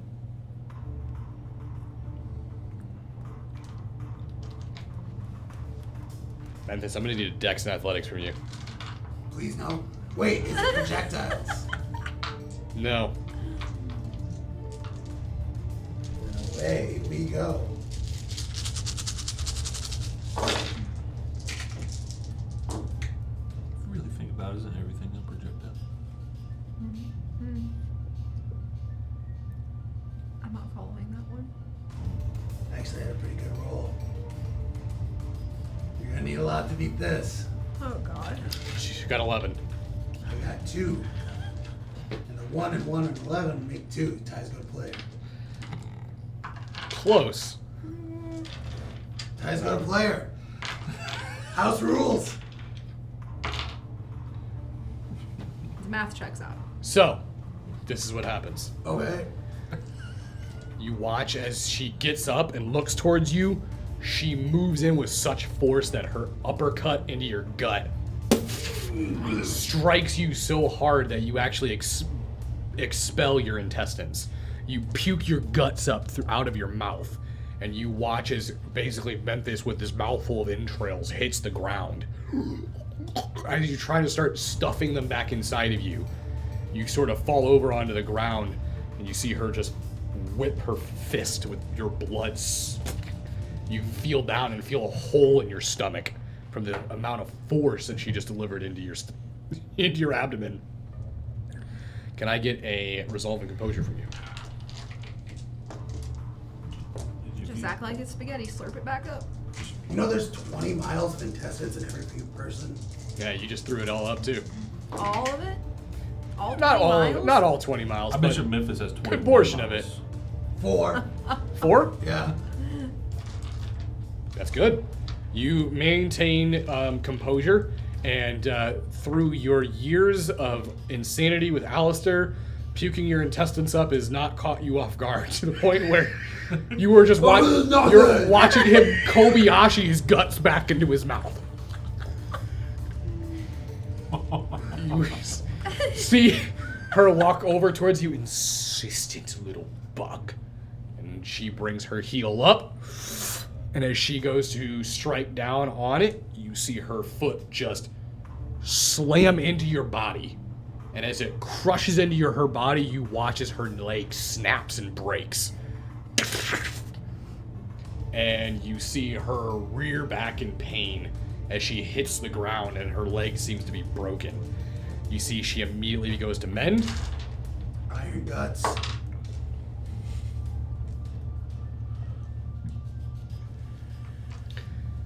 And as this happens, you're stuffing this in and you're not sure what happened. You didn't even feel her foot hit you. And you just hear the sound of footsteps approaching you from the stairwell. And you see this individual bend down in front of you and... nice little cocktail like we gave you, huh? And you recognize this as Mithras from the previous season finale. Where the fucking fuck? Don't get too attached to my blood. And you notice as he stands back up. Alistair, you have this. And you see Alistair turn back over towards Mithras. A little help would be appreciated. Yes. He looks down towards you. All right. Come on now. Get those guts back inside you. Come on. Hurry up. Yes. Faster. Faster. You're good at this. God. Stop. I've only seen a few people take that much hose so quickly. I'm one of Dog them. eating contest 2010. You're Memphis, you mean Glizzy. Glizzy eating contest. Glizzy slurping. Glizzy con. Marilyn, you're up. Does it kind of seem like they're gonna have us under control? It's, Or is it still- I mean, it's still. Memphis is currently putting his guts in his mouth, and Yeah, but then Mithras is standing right next to him, so. it's true. But you also see that, Erwin is currently engaged with this black-haired individual, and on top of that, Alec seems to be in a full-fledged mental breakdown as he's fighting the air. I don't know where to begin with that one. I've seen Diedrich have a few of these breakdowns, but not that bad. So I'm gonna. He's in the air still. Can I see? No, he's on the ground. He's on the ground. Can I see who he's fighting? Yes. And what is she doing? She's recovering from the scythe blow that he just delivered to her. I just don't think I can do anything. I look up. Are there any the ice chandeliers hanging up? Or There anything? are. Are there any above her by chance? Yes, they're pretty much lining the whole area. I'm gonna use my blood whip to try to sever Okay. it from the ceiling so it'll drop down on her, and I'm gonna yell, "Erwin, watch your head!" So go ahead and give me your dots in your blood web plus dexterity. Or strength. You could do strength as well if you want to, Yeah, I'd rather because strength. you're pulling it down. All right. 3, 4, 5, 6. Okay, yeah, that's enough. You whip onto the chandelier, and as you grab it and yank, you watch this chandelier come crashing down. I'm gonna need dex from you, dex and dex. You'll give you an advantage, so go ahead and roll an additional 2 die.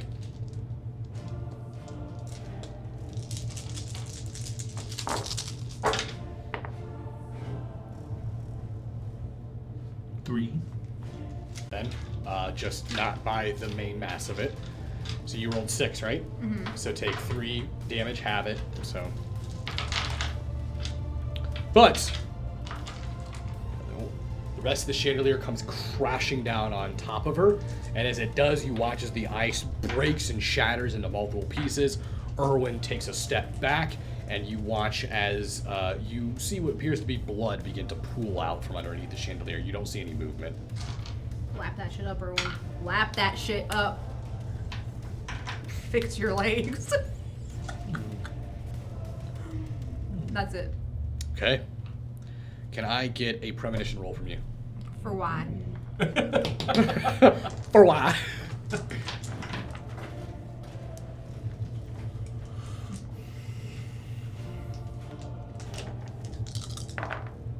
Two.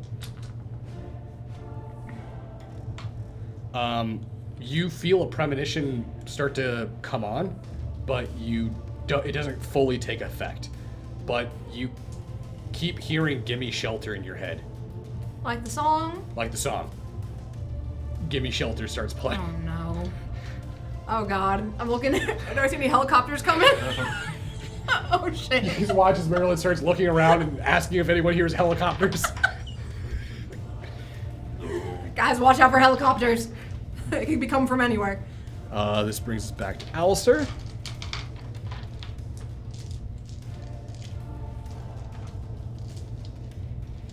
God. I can't do this.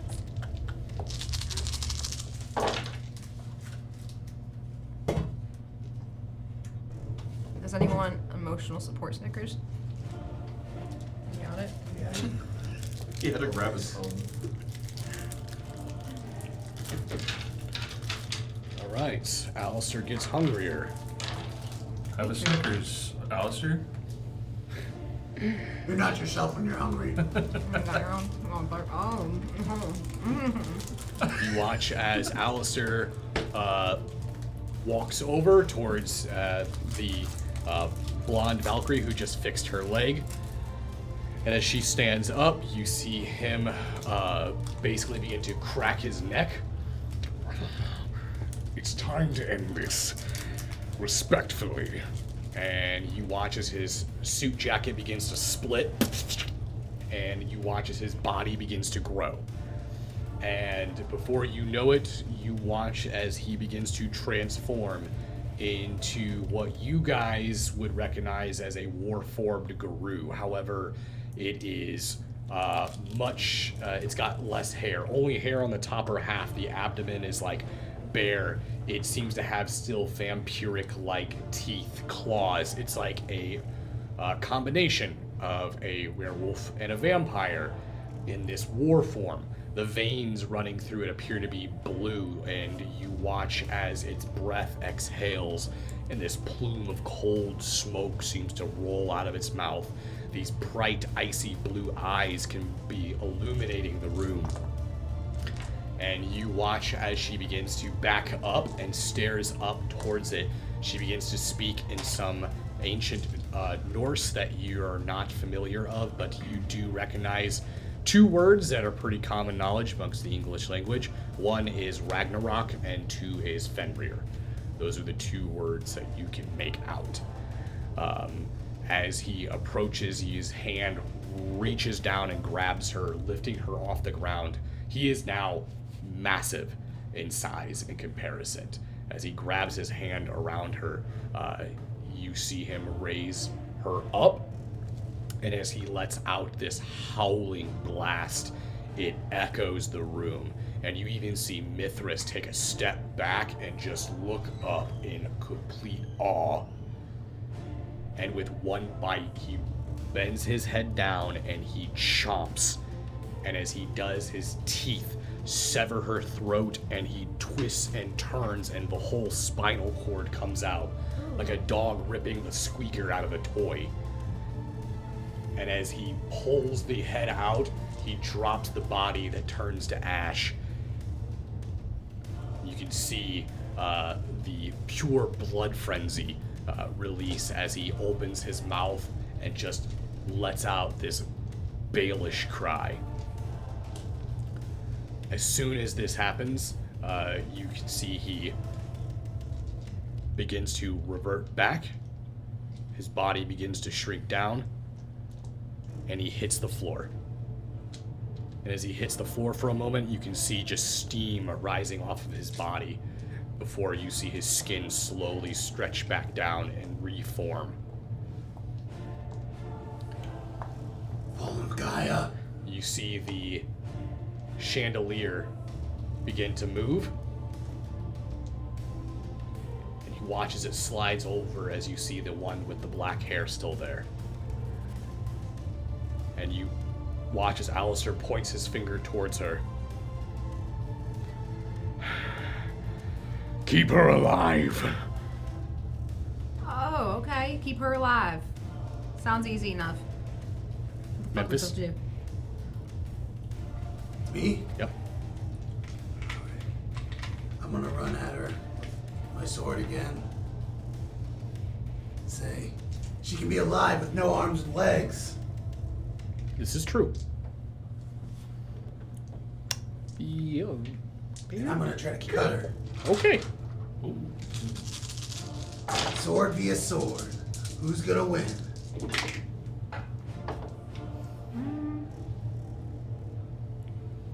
Or bestial. So this is what happens. Memphis runs towards her. We can keep her alive with no arms or legs. Is that what you said, right? Yeah. And you watch as he runs up and cuts her head off. Oh, Jesus! What? Her body hits the floor. Memphis, no! And you see her just turn to ash. Memphis, Alistair's hand is still pointing towards her. You just see him. That's about right. So he drops his arm. Guys, I missed! Oh, you got her. That was well above her arms and legs, man. How are we gonna find Kano now?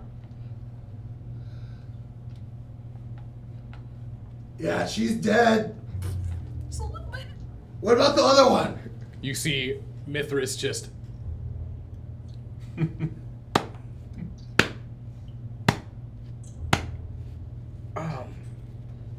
Wow. That is impressive. Sorry, I got the blood flowing. I don't know what I'm doing. I'm just gonna slice. You know what I mean? Alistair looks over towards Mithras. It's all right, Mithras. He's an idiot. Is Kaido all right? Did you find him? Yes, he's fine. He's up in that VIP room. He's torped at the moment, but he should be fine.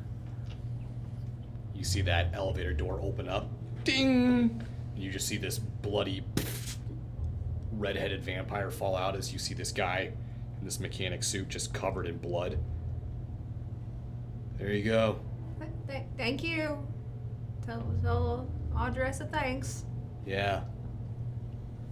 This was weird. Mm-hmm. Yeah, it was on our end too, buddy. Ding. You look over towards Alec. Alec is currently still fighting the air. You see him kind of thrashing around, and you can't hear them. All this noise that's happening, it's like you're underwater. Every all the noise is like... Can I get another will save? Wisdom. God. I play so many tabletops. Can I get a willpower We don't play roll, please? D&D every Sunday or anything. 2. So he rolled a 4. Can I get a resolve and composure?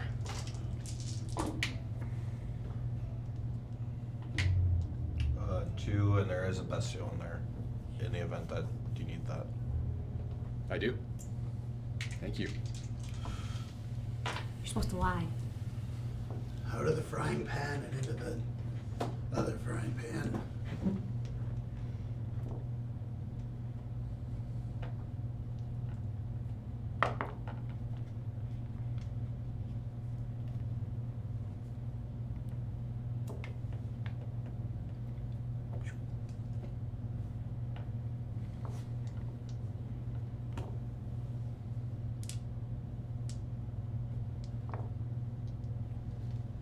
Okay.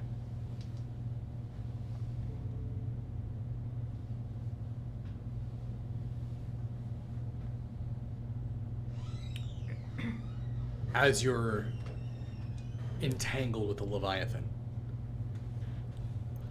rocking back and forth,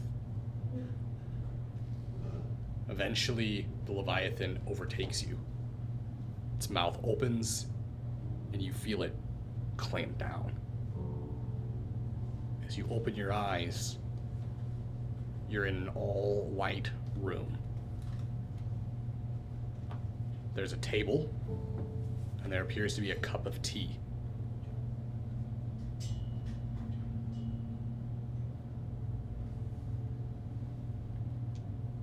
And there's another chair. There's 2 chairs.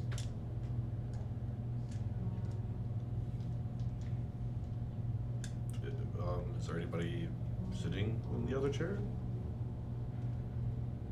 Not that you can see. So it's like no windows, just walls. Yeah, like back rooms, vastness, infinite white. I'll just look around and come to the conclusion that sitting down is my only option right now. You walk over and you sit down, and you can see there's a teapot in it, a tea glass. There's 2 cups. One cup is already sitting on a coaster. The other cup is missing a coaster. You recognize the teapot and the cups. Wasn't one that I seen at Mr. Ox's place, would it be? No. Okay. You recognize it because your mom owned them. Just coincidence, right? You watch as from your blind side, she just appears, sits down across from you. And Alec, put your teacup on a coaster. You gotta put a ring on the wood. I don't have a teacup. I don't understand. Where am I at? Put it on a coaster, Alec. You're gonna put a ring on the wood. I look down. Is there a cup there now? There's been 2 cups sitting there. Oh, it just wasn't on the. It was not. Oh. Yeah. Well, there's 1 coaster on her side. Your side doesn't have a coaster. I'm gonna put down the. One that you got from Yeah. Mr. Ox. Yeah. So you set it down. I just don't know how I feel about you going to Chicago by yourself. I know the diagnosis is bad, but the doctors can probably find something. You see people get help all the time. It's not like you're... This can't be it, Alec. At what point did this conversation take place? A while ago. Probably Before- about a month before your terminal illness was officially, given to you.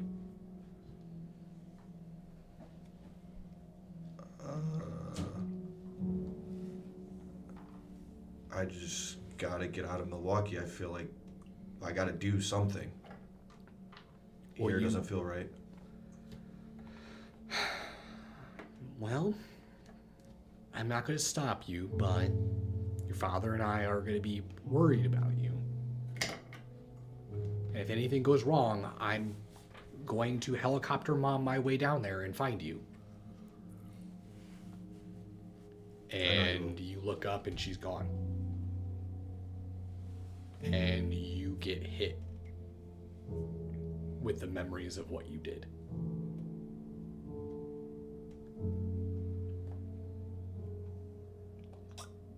I don't know how to take that. Because it wasn't really me. But you remember the being the vessel. You remember what your body was forced to do. All those, that memory, that specific moment of your mom saying Alec before your teeth ripped into her.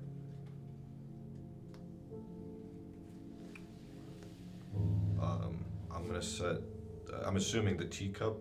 I still have it. I'm gonna set it on the coaster and sit there for a second, and then with that knowledge, and place my hands on the table and just kind of overturn it, just turn it over, and I'm gonna yell out for the Leviathan to show itself. And as you flip the table, the glass shatters and the tea spills throughout the white.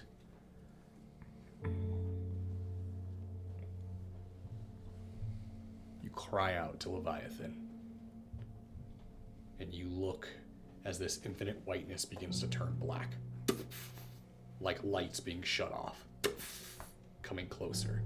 And as it's coming closer, I'm gonna be running towards it. I'm not gonna be running away from it. I'm gonna be running towards it. And as you run towards the darkness, you meet it. And it stops. And it's like you're looking at a mirror of black. Black, floating liquid. And you can see yourself in it, your reflection, but it's not you. It's a darkness, a different side of you. It stares at you with the hugest smile, ready to overtake you. And you feel a tug on your arm. And you look back towards your shadow and you can see Slop. Except he's small and shriveled. You look back towards yourself. There's no humanity anymore. You lost the last piece you had. And that? Huh. Do you even know what that is? And you look towards Slop. Basically, looks to be burning in this white.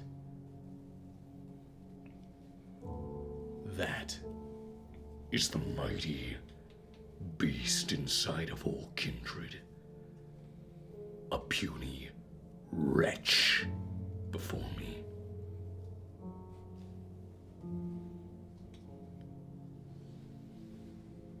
You look down towards Slop, who doesn't look like he has a lot of time left. And you feel your other hand get filled with another hand. And you see your mom. You see she raises up the coaster that you put down. You were always such a good boy, Alec.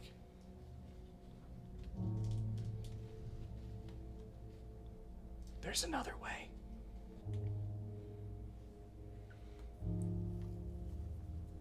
He's right. We're in this way too deep. We're drowning in him. Alec.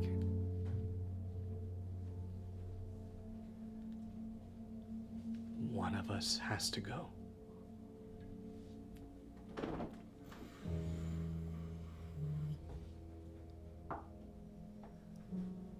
You can give... She looks towards Slop. You can give Slop another chance. The last part of you that he can't take. As she looks towards the Leviathan, you see the Leviathan putting its hand on the water. Don't listen. The darkness will make everything calm. Everything quells in the deep.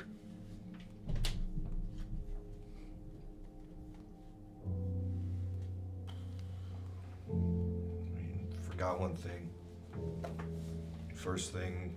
One of the first things that we said. We are one, yeah? It's what we are. You just don't happen to be a part of the we anymore. And,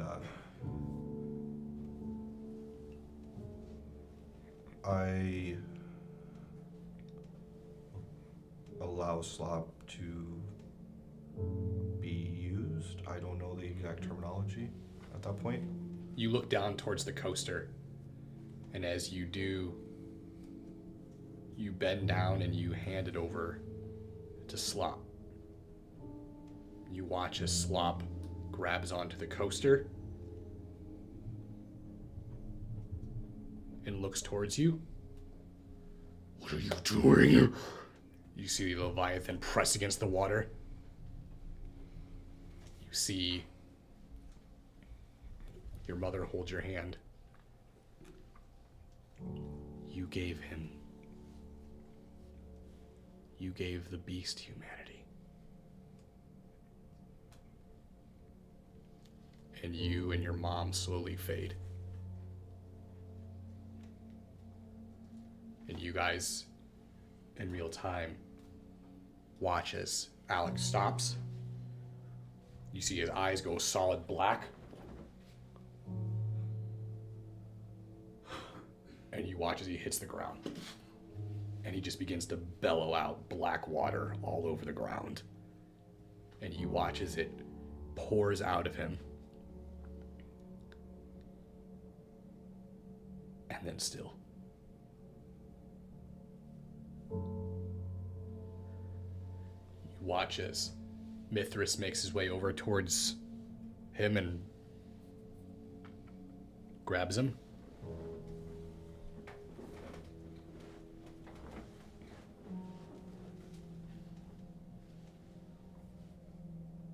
I don't know what's wrong with him. It's like he's asleep. It's impossible. Are you in torpor? Hello? What are we supposed to do? Do you feed him blood? What do we do? You see Mithras, should be an honor,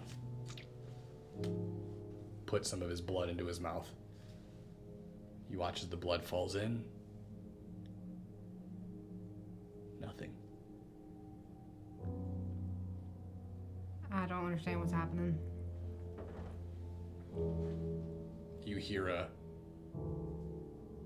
voice come out of his mouth, though. Alec. Don't go.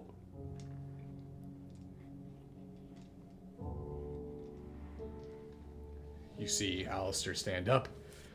Take him with us. We need to leave. Come on. I'll pick him up. And as the blood wears off, you watch as your stone leg shatter.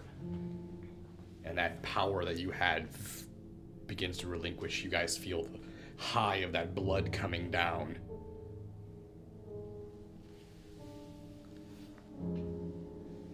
You see as you all make your way towards the... I'm assuming you guys want to take the elevator or the stairs? Elevator. Alistair's, I'm going to grab Kaido. As he makes his way up, grabs onto Kaido, you all leave. Do we take the red-headed lady? Yeah. And as you make your way down,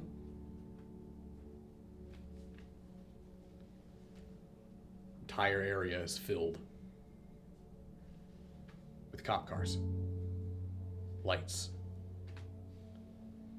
And as you slowly make your way to the front, police come funneling in, their guns drawn. And both Mithras and Alistair look at each other and nod, and you watch as their majesty just makes cops just drop their guns and just lay on the ground and put their hands on their heads.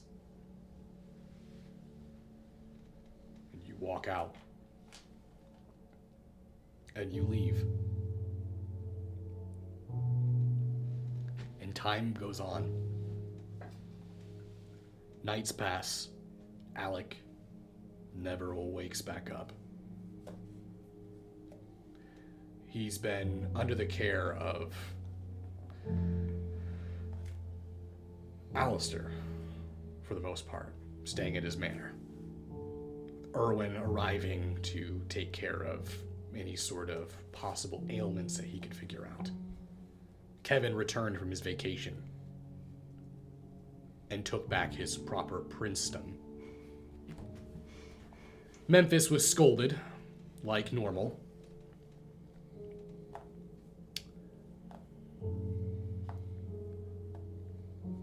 The Garou never managed to get their assault off. Apparently an omen. Something that they saw in the full moon that night. They saw the moon turn blue.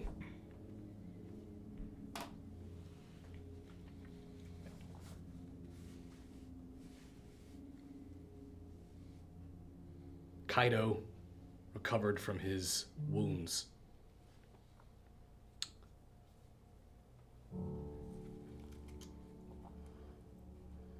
And Gator returned to Chicago to meet with Marilyn and Diedrich.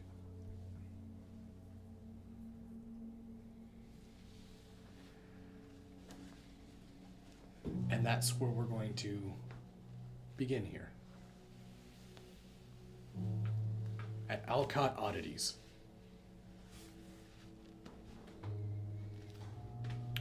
And the good professor. Your legs did not return. While in gargoyle form, these new appendages seem to grow. But in your human form, walking assistance is required.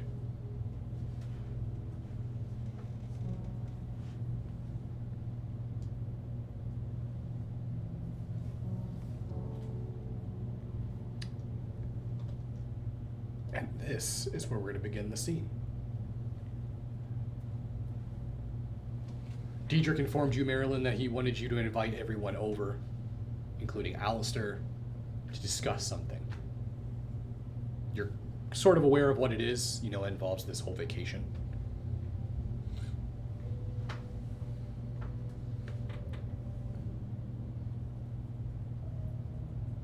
So we'll start with everyone already at Alcott's. See, Alistair walks in, bringing Memphis and Kaido with him.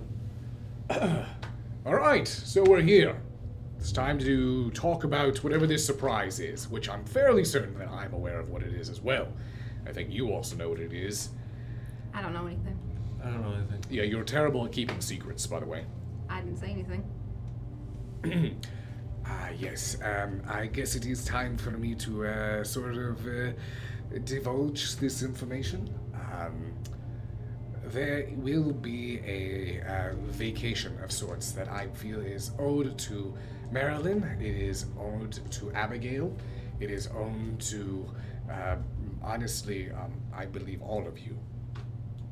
And I had already spoken with Alistair about this to give us this lovely possibility. Yes, I will be leaving Chicago for a while. Much longer than I was last time. I probably won't come back to Chicago for years. So, I'm leaving Kaido in charge of my affairs here Hey, where are you in going? Chicago. Can I come? Anyone who wishes to come with me can come. What's gonna happen with Alec? That is what I want to speak with Erwin about. Erwin, I don't want to hand him off to the Tremere, and I don't want to hand him off to the Lasombra. I'm worried on what would happen to him. He seems like he would be nothing more than a possible nuisance for them. And you are the only one that I can trust with that type of knowledge to take care of him. I'm aware that you're going to be supposedly leaving with the River King. Yeah. And you know that that's basically about 2 weeks away from now. And you already know that you've been getting letters from Strauss, and you've also been getting hounded by Abraham about why you haven't essentially made like proper arrangements in LA yet.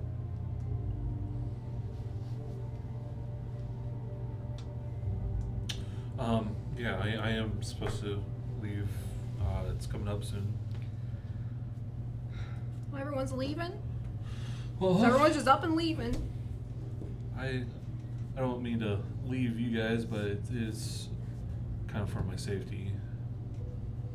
Whatever. Well, good news is that will have to wait. And fortunately, Kaido, for some odd reason, doesn't want to go on a family vacation. It's not that, Alistair. It's just, I don't know. I feel like we can't just up and leave Chicago. There's still a lot of problems here, and I feel responsible to the kindred here in the city, okay? You embrace me for a reason.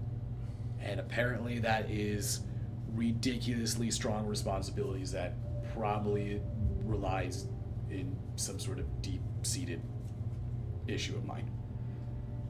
All right. Well, yeah, maybe, perhaps. More than I needed to know. Perhaps that is the case. However, you're not forbidden from doing this. And, thankfully, as you know, I am friends with a particular security individual from Milwaukee that may or may not be known as another name.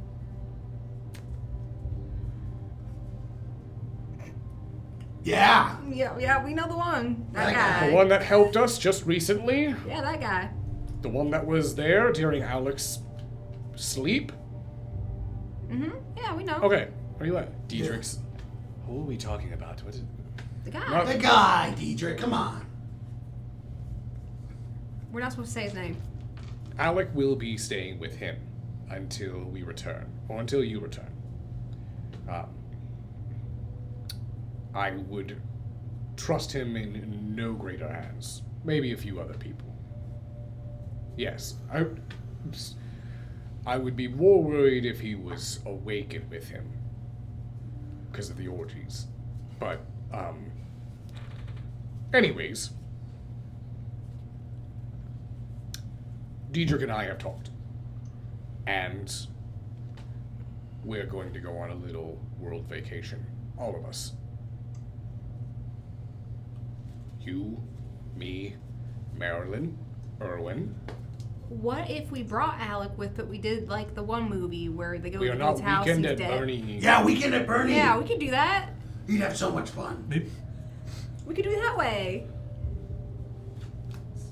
Get him a little outfit. My professional opinion is he shouldn't be doing this, but We could take pictures. We didn't ask for your opinion, Erwin. I don't want to cause any problems. All right? Then let him come. No, I'm not. Well, hey, when he wakes up, we can tell him we just brought him. And then he doesn't feel like he missed out on anything. Maybe that's what he needs. He just needs like, nice night stroll on the beach. Only we're carrying him. Get the wind in his hair. Well, that is why I hope Coconut Erwin juice. can figure out what is going on with his strange sense of stasis. Since it's not a torpor, he seems to be just dead, but frozen in time. It's odd. I've never seen anything like it. Now, I've always wanted to go to Disney World. I've never been to Disney World. We're going to Disney World. That is going to be our first place. Wait, how's that gonna work out though? How late do they open at night? Oh, well, we're going to be going in the late fall, so it's sundown by like 5. God. All right. Oh my god, Epcot. Yeah, there's going to be plenty of activities to do. Uh-oh. And we have some few other places around the world. Mainly, this is for us all to enjoy some leisure that we needed for quite some time. And second, I'm currently being tracked down by some ancient gangrel Methuselah that wants to destroy the world and myself. I figure this is a good way to stay on the move. Yeah, Disney World sounds like a great place to go Yeah. for that. Yeah, all the kids. And Goofy. Yeah, Goofy's there. So, Okay. also, there'll be one other person joining us, and I don't know why, but Diedrich insisted for it. No. And No, please don't do this. Don't do this. What do you mean? Who do you think's going? I'm not gonna jinx it. And then you hear the sound of the back door kicking in. Oh God, okay. I thought it was that bitch. Okay. Now this sounds like we're ready for a fucking party. All right. Hey, how you guys doing? Memphis, good to see you. Doc, how are you? Diedrich, Moneybags, Marilyn. Gator. So, I hear we're going to Disney World. I would love for you to come to Disney World with us, but I don't know if you are child friendly. You know what I mean? What do you mean child friendly? I'm very child friendly. What kind of shirt's he wearing right now? Well, you, first of all, it is a big, old fucking eagle with a massive dick. Okay. And it is getting ready to just pork Russia in the backside. Second of all, if this shirt gives you any ideas, just wait until we get on the Pirates of the Caribbean ride. Wait, That's a dark ride, right? Like, yeah. Wait, does he fuck again. birds? Whoa! Hey, no! No. If anything, I am the bird. They call me the Screaming Eagle.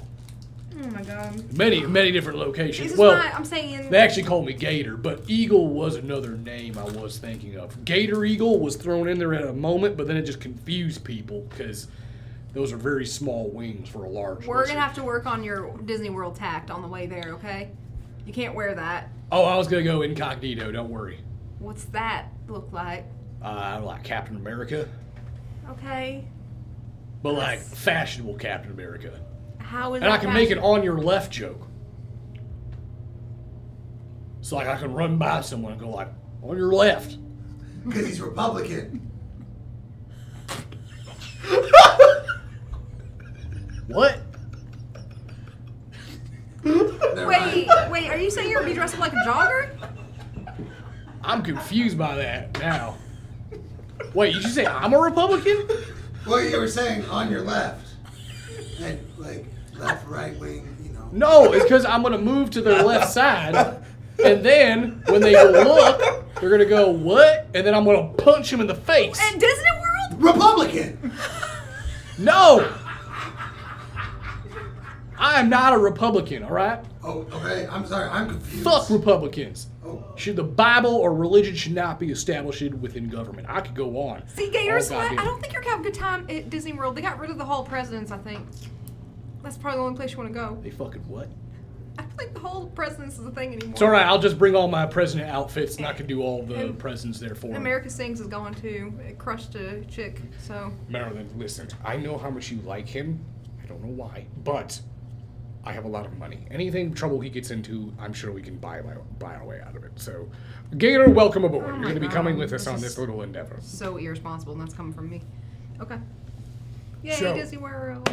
Do you think they have the sword in the stone?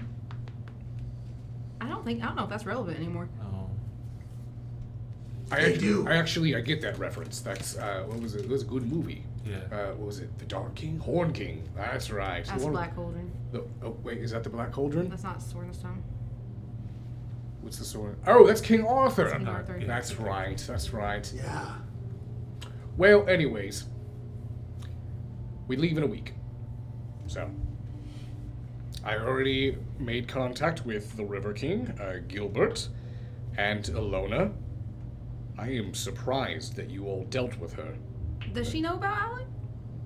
Yes, I actually spoke to her about it.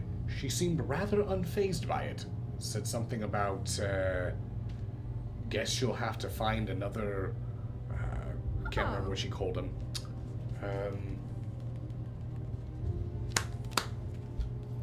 Maybe it's Charlie. Oh. Somehow okay. had to find another Charlie. Okay. And also, Tolly spoke to him about it as well. That was a rather hostile conversation. He wants to know where Alec's body is, so that's why I'm currently putting him with Mithras. Gotcha. Guys, Diedrich, did you just say Mithras? No, I didn't. Fuck. Gator. Ho ho. That's a fucking fat hog right there. Already knew about it, but whoa. Spilled the beans in front of everyone. Anyways, Kaido, are you sure you don't want to come? What if I just go to the Disney World part? There we go. Oh, there's something he wants to go see. I really want to do the whole Star Wars ride. Oh my God. That I've seen like TikToks of it. It looks yeah, really it's fine. fucking cool. Whatever, we'll do that. All right, well. Nerd. Anyways, drinks, everyone. Let's celebrate. As Alistair pulls out glasses for everyone to celebrate and drink and get ready for their vacation, the coterie says goodnight to Chicago. Bye night. Thank you all.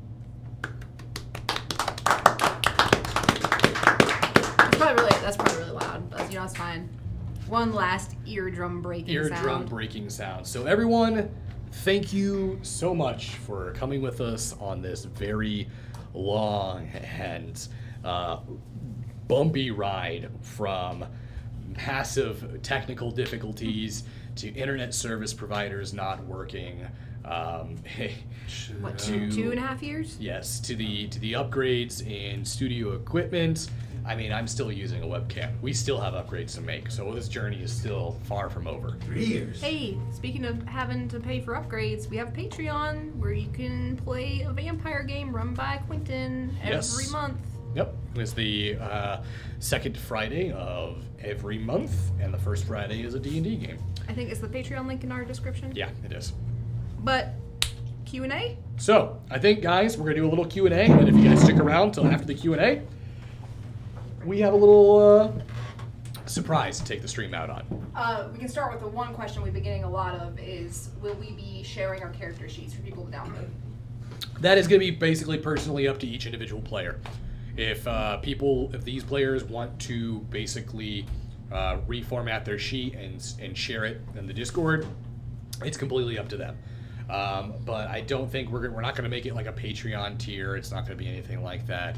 And honestly, I would say for Alistair as a character, he's no longer on player character sheet level anyways. The guy's got 8 dots in strength. Like, he is beyond a player character. He's a Methuselah. So at that point, just go ahead and you might as well just stat up a fourth generation vampire. Basically insane at the power levels. But do we have any other questions, or should we wait till Jada gets back down here? Why'd you get up? So Jada can get up. Oh, gotcha. Well, what do you guys think? How do you guys think of the overall journey from start to finish? It was a long ride. It's I fun. don't think they can hear you. Probably didn't get the. It was a long ride and it was very fun. A lot of good memories. It was a fun game to learn.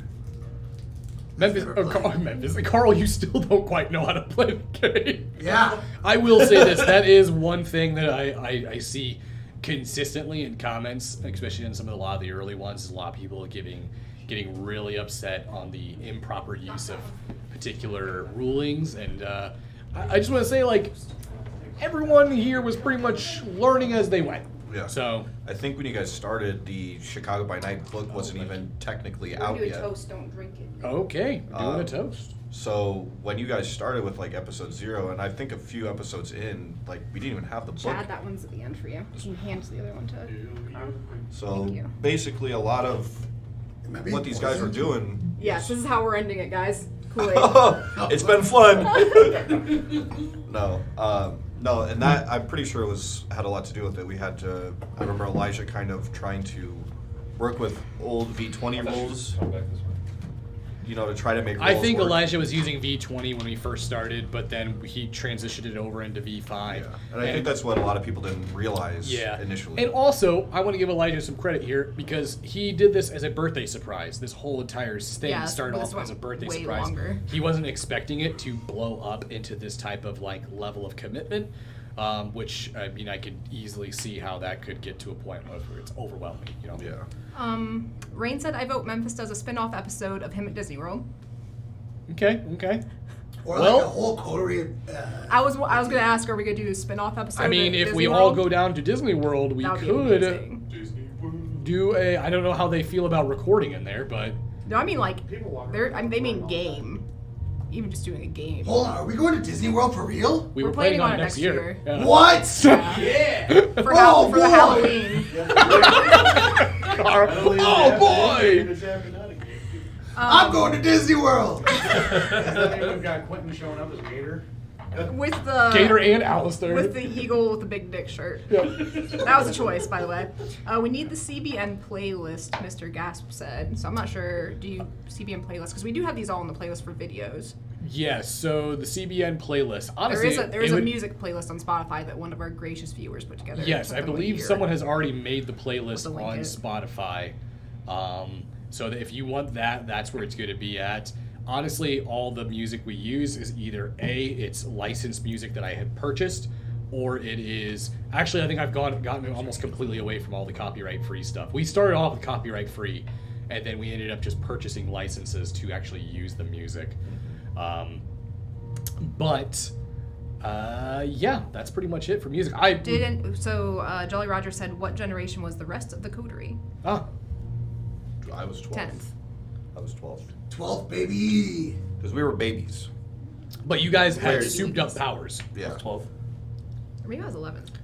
You were I'm 10th, You were I'm 10th. Marilyn was 10th. What y'all drinking? I don't know We're what on this YouTube, so cranberry juice. is. This very well may be cranberry juice.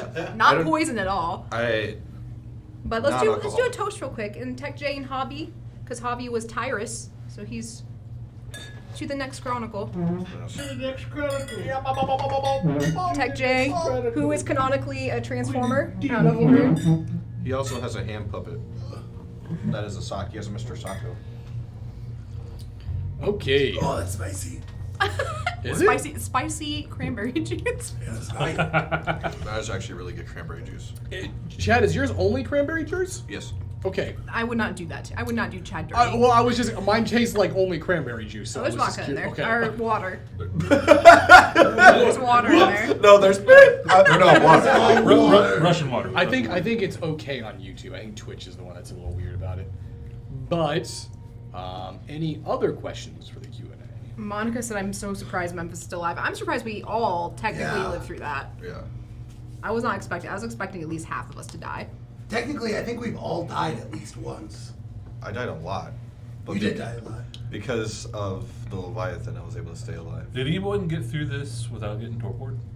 Well, I think, yes? No, you No. didn't. You were torped. Oh, yes. Last season. So everyone did. Damn.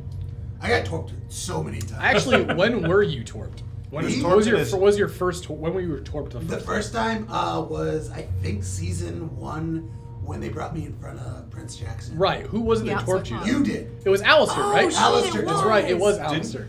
didn't he torp you with your own? Was that the story, or is that something? No, he different? torped him with a stake. It was with a stake. Yeah, you have to torp him with wood. It has to be wood. Yoke asked everyone's favorite moment or stream memory. Oh. Well, since it's so current, is him making the the Republican joke on your left. Oh, you're a Republican. Oh, that one got you good. I honestly can't. We've had so many, I can't pick one. I feel like every vampire game, we've had at least one moment where we were all just fucking dying. Yeah. There's one. There's one with you and me. I can't remember what it was. Oh, any Todd situation or bathroom situation. Yeah, there is definitely, I would say, in season 1 and 2.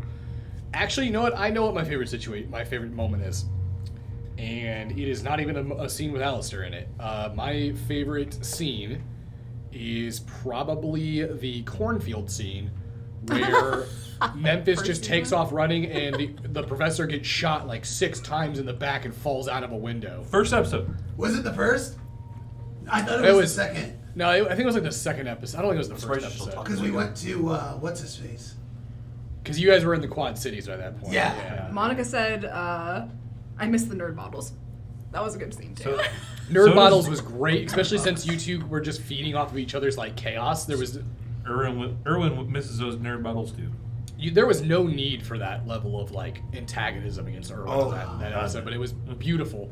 I do have one. Obviously I didn't get to spend a lot of time, or as much time, nearly as much time in the Chronicle, but with Tyrus and that chase scene where like the body fucking flops out of the trunk, smashes into the police car, and then I'm like, they're okay, right? We all turn back, and the police car explodes.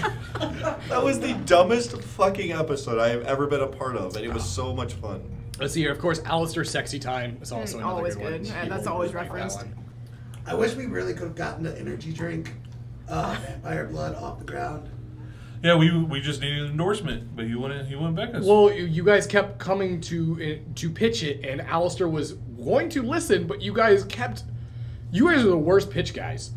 Like, you guys trying to pitch it to Alistair was just like, okay, so, hear me out. And it's just Alistair I like, watched so much Shark Tank to master the pitch. Vi said, no one can do a vampire campaign like you guys can. I can't wait to see what you guys do next. Which, we're aiming to start Chronicle 2 in October at some point. So we won't be waiting fall. long. Expect the fall. Monica said, are you saying we get sock puppets next Chronicle? Yes, I would love to have, if we just had a whole episode where we're all just sock puppets. I would allow it. But we have to make them, so they're going to be horrendous. Rain said, you 100% need a Nos in the next Chronicle who only contacts you virtually. You should call him Rain. Only contacts you virtually. Well, I definitely do need to reach out to 2 individuals who made donations that will have characters that will be in the upcoming Chronicle. Which we're still taking. If you guys make a donation to Planned Parenthood Action Fund, you can send us an NPC to have in the next Chronicle. Then Tempest said, curious, when did the Archer Ross plotline get changed? Yes. So that changed when I took over. Basically, I didn't have anything that Elijah was working on as far as storyline goes, and I thought the whole meeting the devil was a little too extreme.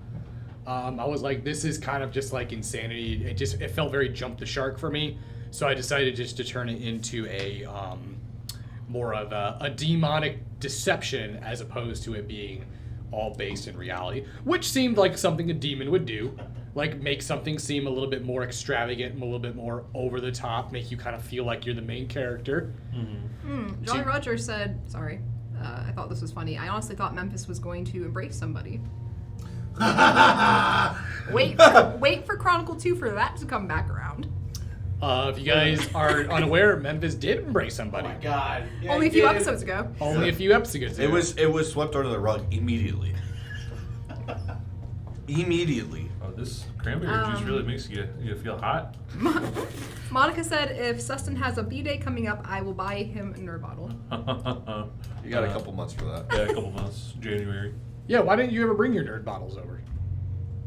There's one up. It's There's in one the upstairs. cabinet. Jordan said, I still think the TV tantrum was one of my favorites. That was season 1. Yeah, Oh, well. season 1. That was kind of fun. And then Yoke asked, teaser on what clans y'all are playing next. For clans, you will have to find out. In fact, actually, I think something we're going to do for the first episode of the next Starting Chronicle, we are going to have a bingo card for you guys to play along with while we do the first episode. There will be drinking bingo. Oh. I wonder what clans they think we should play. Actually, yeah. If anyone thinks they know what clans we should play, What if or they- for you guys to play. What if they guess everyone's right? Yeah, what do They'll you guys never think? know. What do you guys think we're gonna play? They'll never know. They'll have to wait until October to know. Yeah. Just don't guess Carl's correctly because he can't Keep a secret. keep a In secret. fact, if you DM me on Discord, Shut the fuck He won't answer it because he won't ever. Yeah, it's true. He'll never be on Discord. Discord's a freaking. It's just a That makes chat. no sense. Makes no sense. I love it how Apple phone users act like they understand technology so well, but then you can't understand. I Discord. looked it up on my laptop. It still doesn't make any sense. Yoke said cookie for Zamitzi. So, that is his favorite clan. It That's my is, favorite one. yes. It's his favorite clan. Believe it or not. What if we all just play as Meaty? It's all Zamitzi. It'll be like General Hospital. General Hospital. John, not That's this what it one. would be. Am I wrong? Not Tech J, John. A hospital Other John. run by Zamises. John said, I absolutely want to see Plastic Zamitzi, but I surgery. think each player would do it really differently. That's true because there's many ways to play Zamitzi. You can have a lot of different varieties of Zamitzi. I will say this, that is something I do notice a lot online, is it just seems like there's this ongoing WOD joke where they just take any body horror image or weird flesh item and they're just like, when the Zamitzi insert image. I mean, that pretty much is a catch-all for pretty much every Yeah. coder or every clan. Yeah, all I think about when I think of Zamitzi is like making people lamps. Yeah, that's the go-to. Is everyone's like, all right, Yes, people. the lamps." Agene approach. Coldest of Night said full Malkavian coterie. God, no, don't wish that upon anyone. Jolly Roger said Ravnos or Salubri. And then John said, I think Jaded being Zamitzi would be fascinating. That I don't think I could do that well at all. I've actually never even thought about being a Zamitzi. They're definitely a very interesting, the most alien, in my opinion, clan to play. Yeah. Even more than Bali. No, they make themselves literally look alien Yeah, they make themselves literally look. Beautiful. to them. And yes. to them, yes. Yeah. I'm sorry if I say this wrong. Legate or Legate. Wish we could see Slubri just because I've never seen one played in a game. That's up there for me, but that's not what I'm playing. Spoiler alert. Don't tell them what you're not playing. You're narrowing it down. Yeah, don't narrow it down. You for can't him. narrow it down. He might be he playing is playing Salubri. Salubri. Who knows? that was strange. Literally, I could say that I am playing a Slubri and nobody would ever know. You have to wait until October. Tempa said, are we talking traditional Zamitzi or the old clan?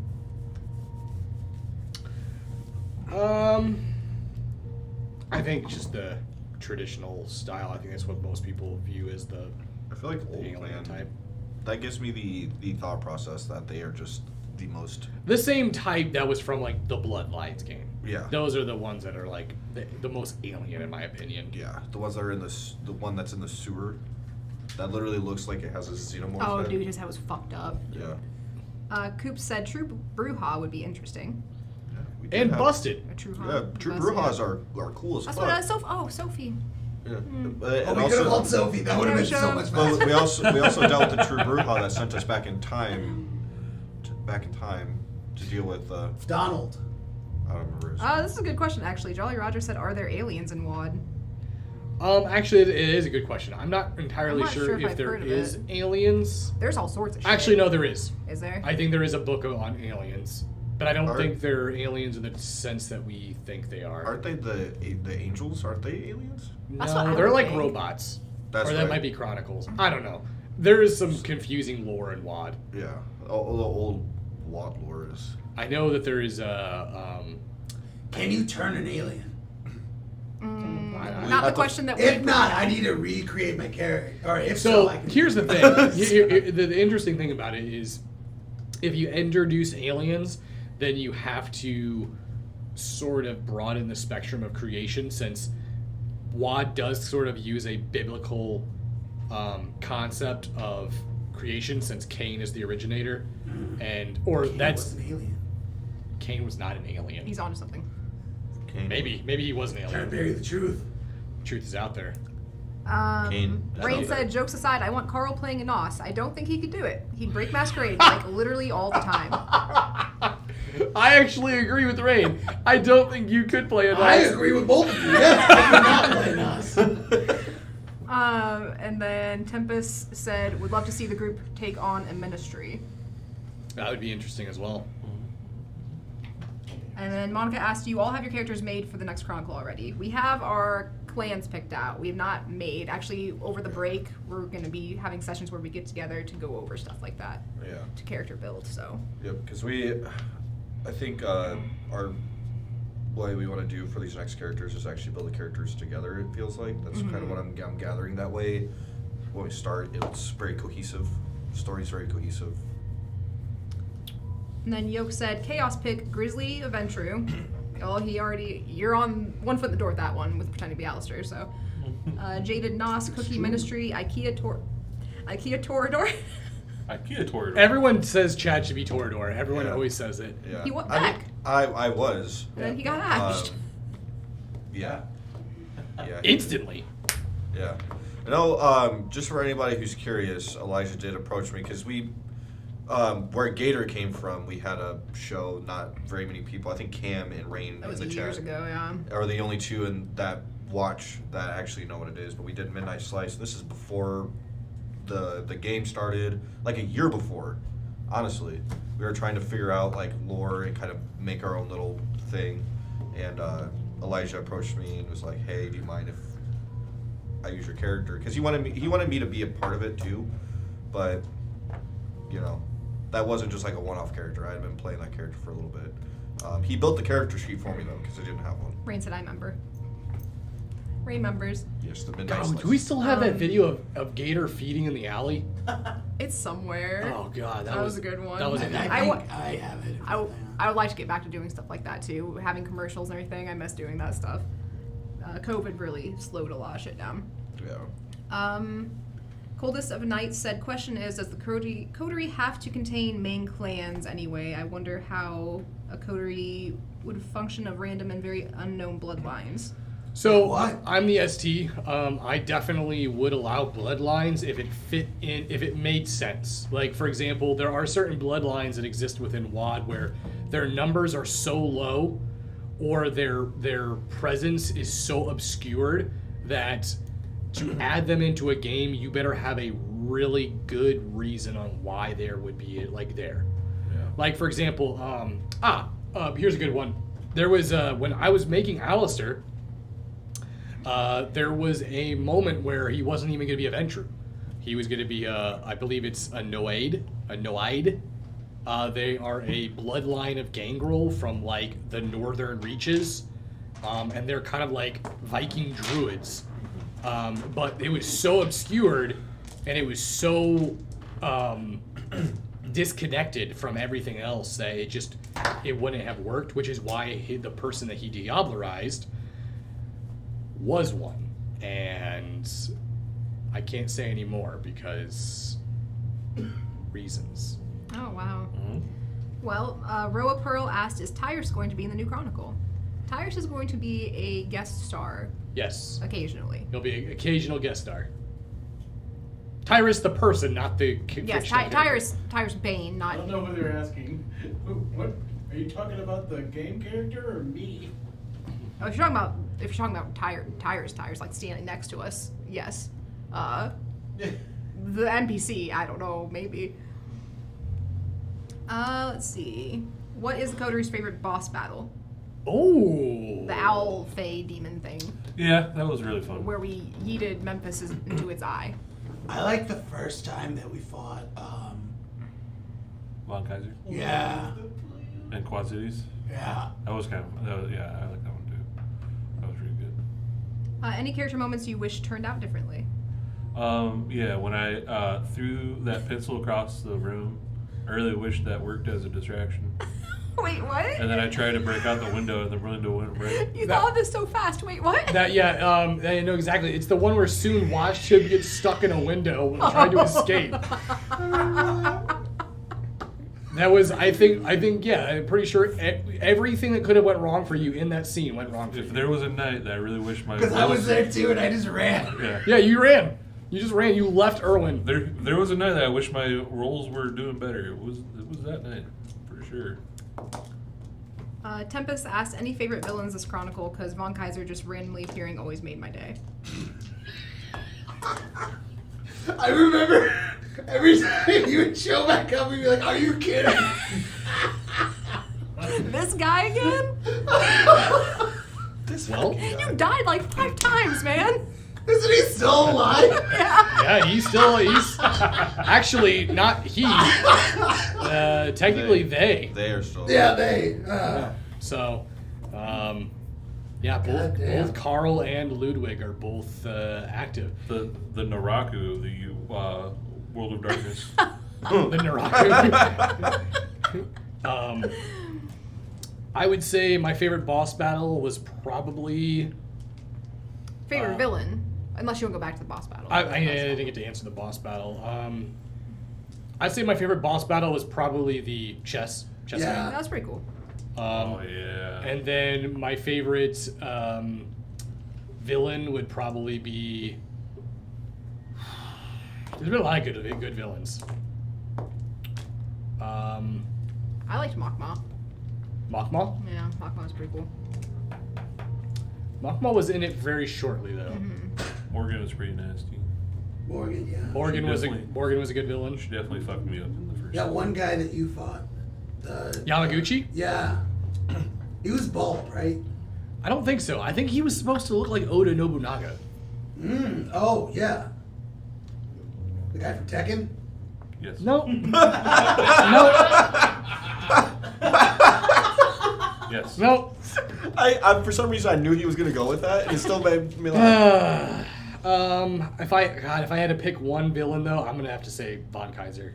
Von Kaiser's just such a good Like, we villain. hated him, and then you grew to love him. Yeah. Yep. Cam said Von Kaiser is eternal, and that is going to be a shirt. You guys want to watch out for that one dropping. Also, who was Makma? He was the hyena, like the Scar ripoff, dude. He was Oh. the werewolf. Also, short-lived. Didn't get to get a lot of time. Remember when we fought them in the sewer, and then we fought the big like frog thing? Yeah. But Gleb Spinner, Oh. the spider, the sire to Von Kaiser, or one of the Von I Kaisers. forgot about that Yeah. person. Yeah. No, that would have Honestly, been. I didn't get a lot of boss battle time in, but as a fan of body horror, that would have been. Okay. That would have been it. Even though I didn't really do anything during that fight. Let's do this last question from Coldest Nights. Okay, I gotta ask. Was there something in particular that served as inspiration behind Memphis's character? Oh, I don't know if I want to say this. You have to. You're legally bound to say it now. So, originally, I wanted to do like an EDM artist, and the voice originally started off as my imitation of Tyler the Creator, and then it just got gravelier and gravelier. Then it was just like Memphis, you know. It took on a life of its own. So that. I thought you were gonna go with some Spider-Man answer for a minute. Oh no. Yeah, and the thing, and it's also interesting is, actually, that's a real question for you guys. What is something about your character that ended up they turned into that you were not expecting? What is something about a character, as far as their development goes, that you were not expecting? Besides returning into a gargoyle. Yeah, because that was a big one. Yeah. But I mean, like, personality-wise. I built Erwin to be very conniving. A lot of You're like the sweetest vampire ever. A lot of power grabbing. Turns out he turned out to be the exact opposite. Because I learned very early on in the show with my roles that I was getting, there was no way I was going to be able to succeed in that. I would. But you built him to be that, right? Initially, yes, he was going to be a very social character, and then there's no fucking way. Any social interaction I got in, most of the people started fighting him. That's fucking hilarious because you built a social character, but literally every scene you were in with Memphis, he convinced you to do something stupid. Yep. Like that's why Alistair broke your collarbone. You were literally down in the basement with him, and he's like, "Hey, dude, just get in this suit of armor, hit me with this sword. It's gonna be sweet." Like. No, I got in the suit of armor. Oh, that's right. Yeah, I was trying to swing the sword. Yeah, that's right. You convinced him to hit you with the sword. And then Alistair came down, and You didn't find it funny. it wasn't funny. No. I just remember getting dragged across the floor. I was just going, no. Break my collarbone. You know, I take it back. Alistair was the most menacing. So, like,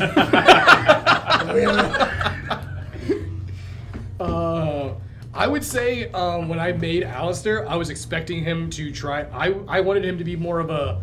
I built him to be a warrior Ventrue because that was something that I knew that most people were going to see the Ventrue and be like, oh, here comes the socialite character. But I wanted him to be this menacing force to be reckoned with, and I wanted him to be like calm and level-headed and cool about it. But Memphis just made that fucking impossible. And thus the Memphis role was born. Thus the Memphis role was born because it would you literally would just anger Alistair to the point of violence. Okay, so it's almost 11 here for us. So let's wrap it up now with this one that Yoke just asked, so that everyone has a chance to say something about their character. Yoke asked, "What was the inspiration for everyone's character?" So you start because you played Alistair for 3 seasons. My inspiration for Alistair would have been a combination between, I would say, like Guts from Berserk.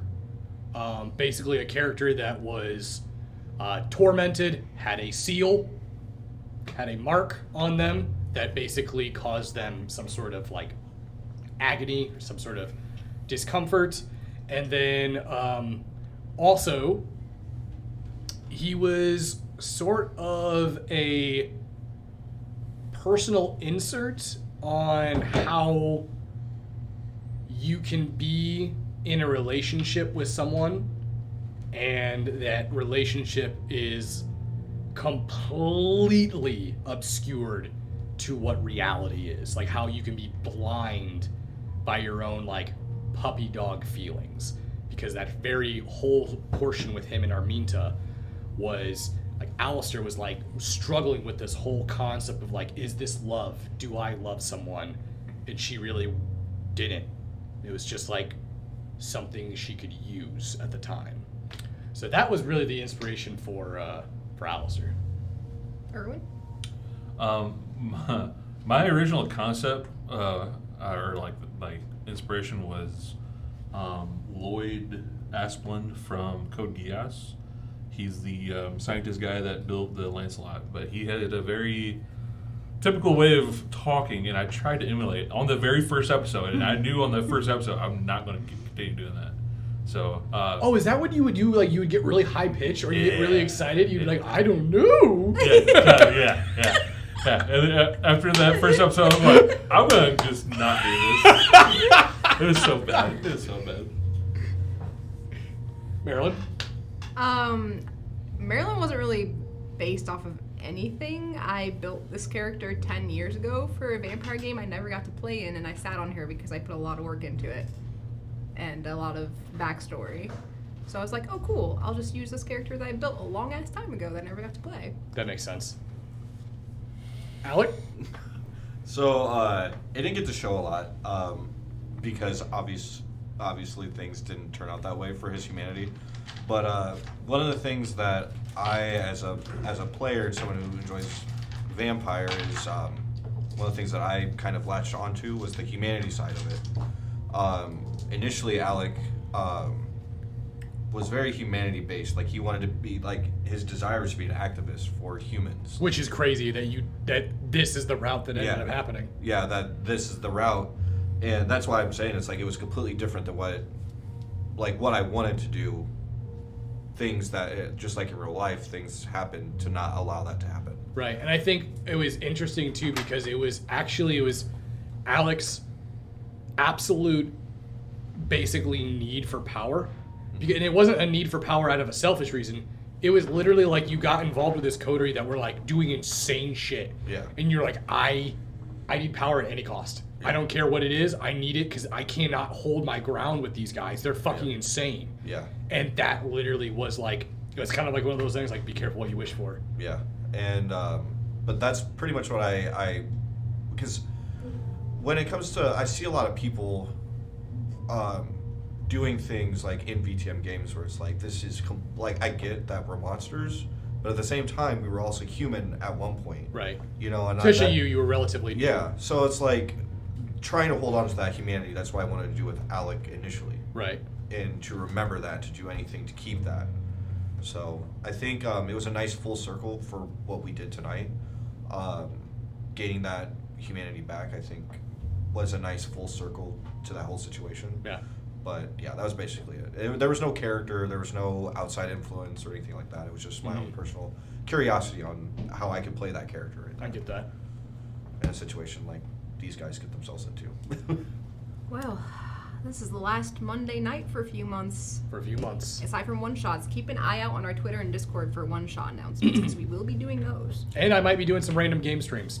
So, without further ado, You stuck around, you get a treat. you get a little treat. Thank you all for joining us.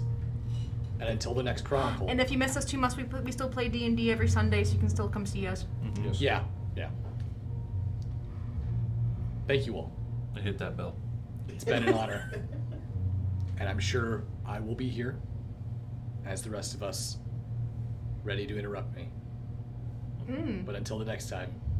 What the fuck does that mean? Remember to always embrace the dark.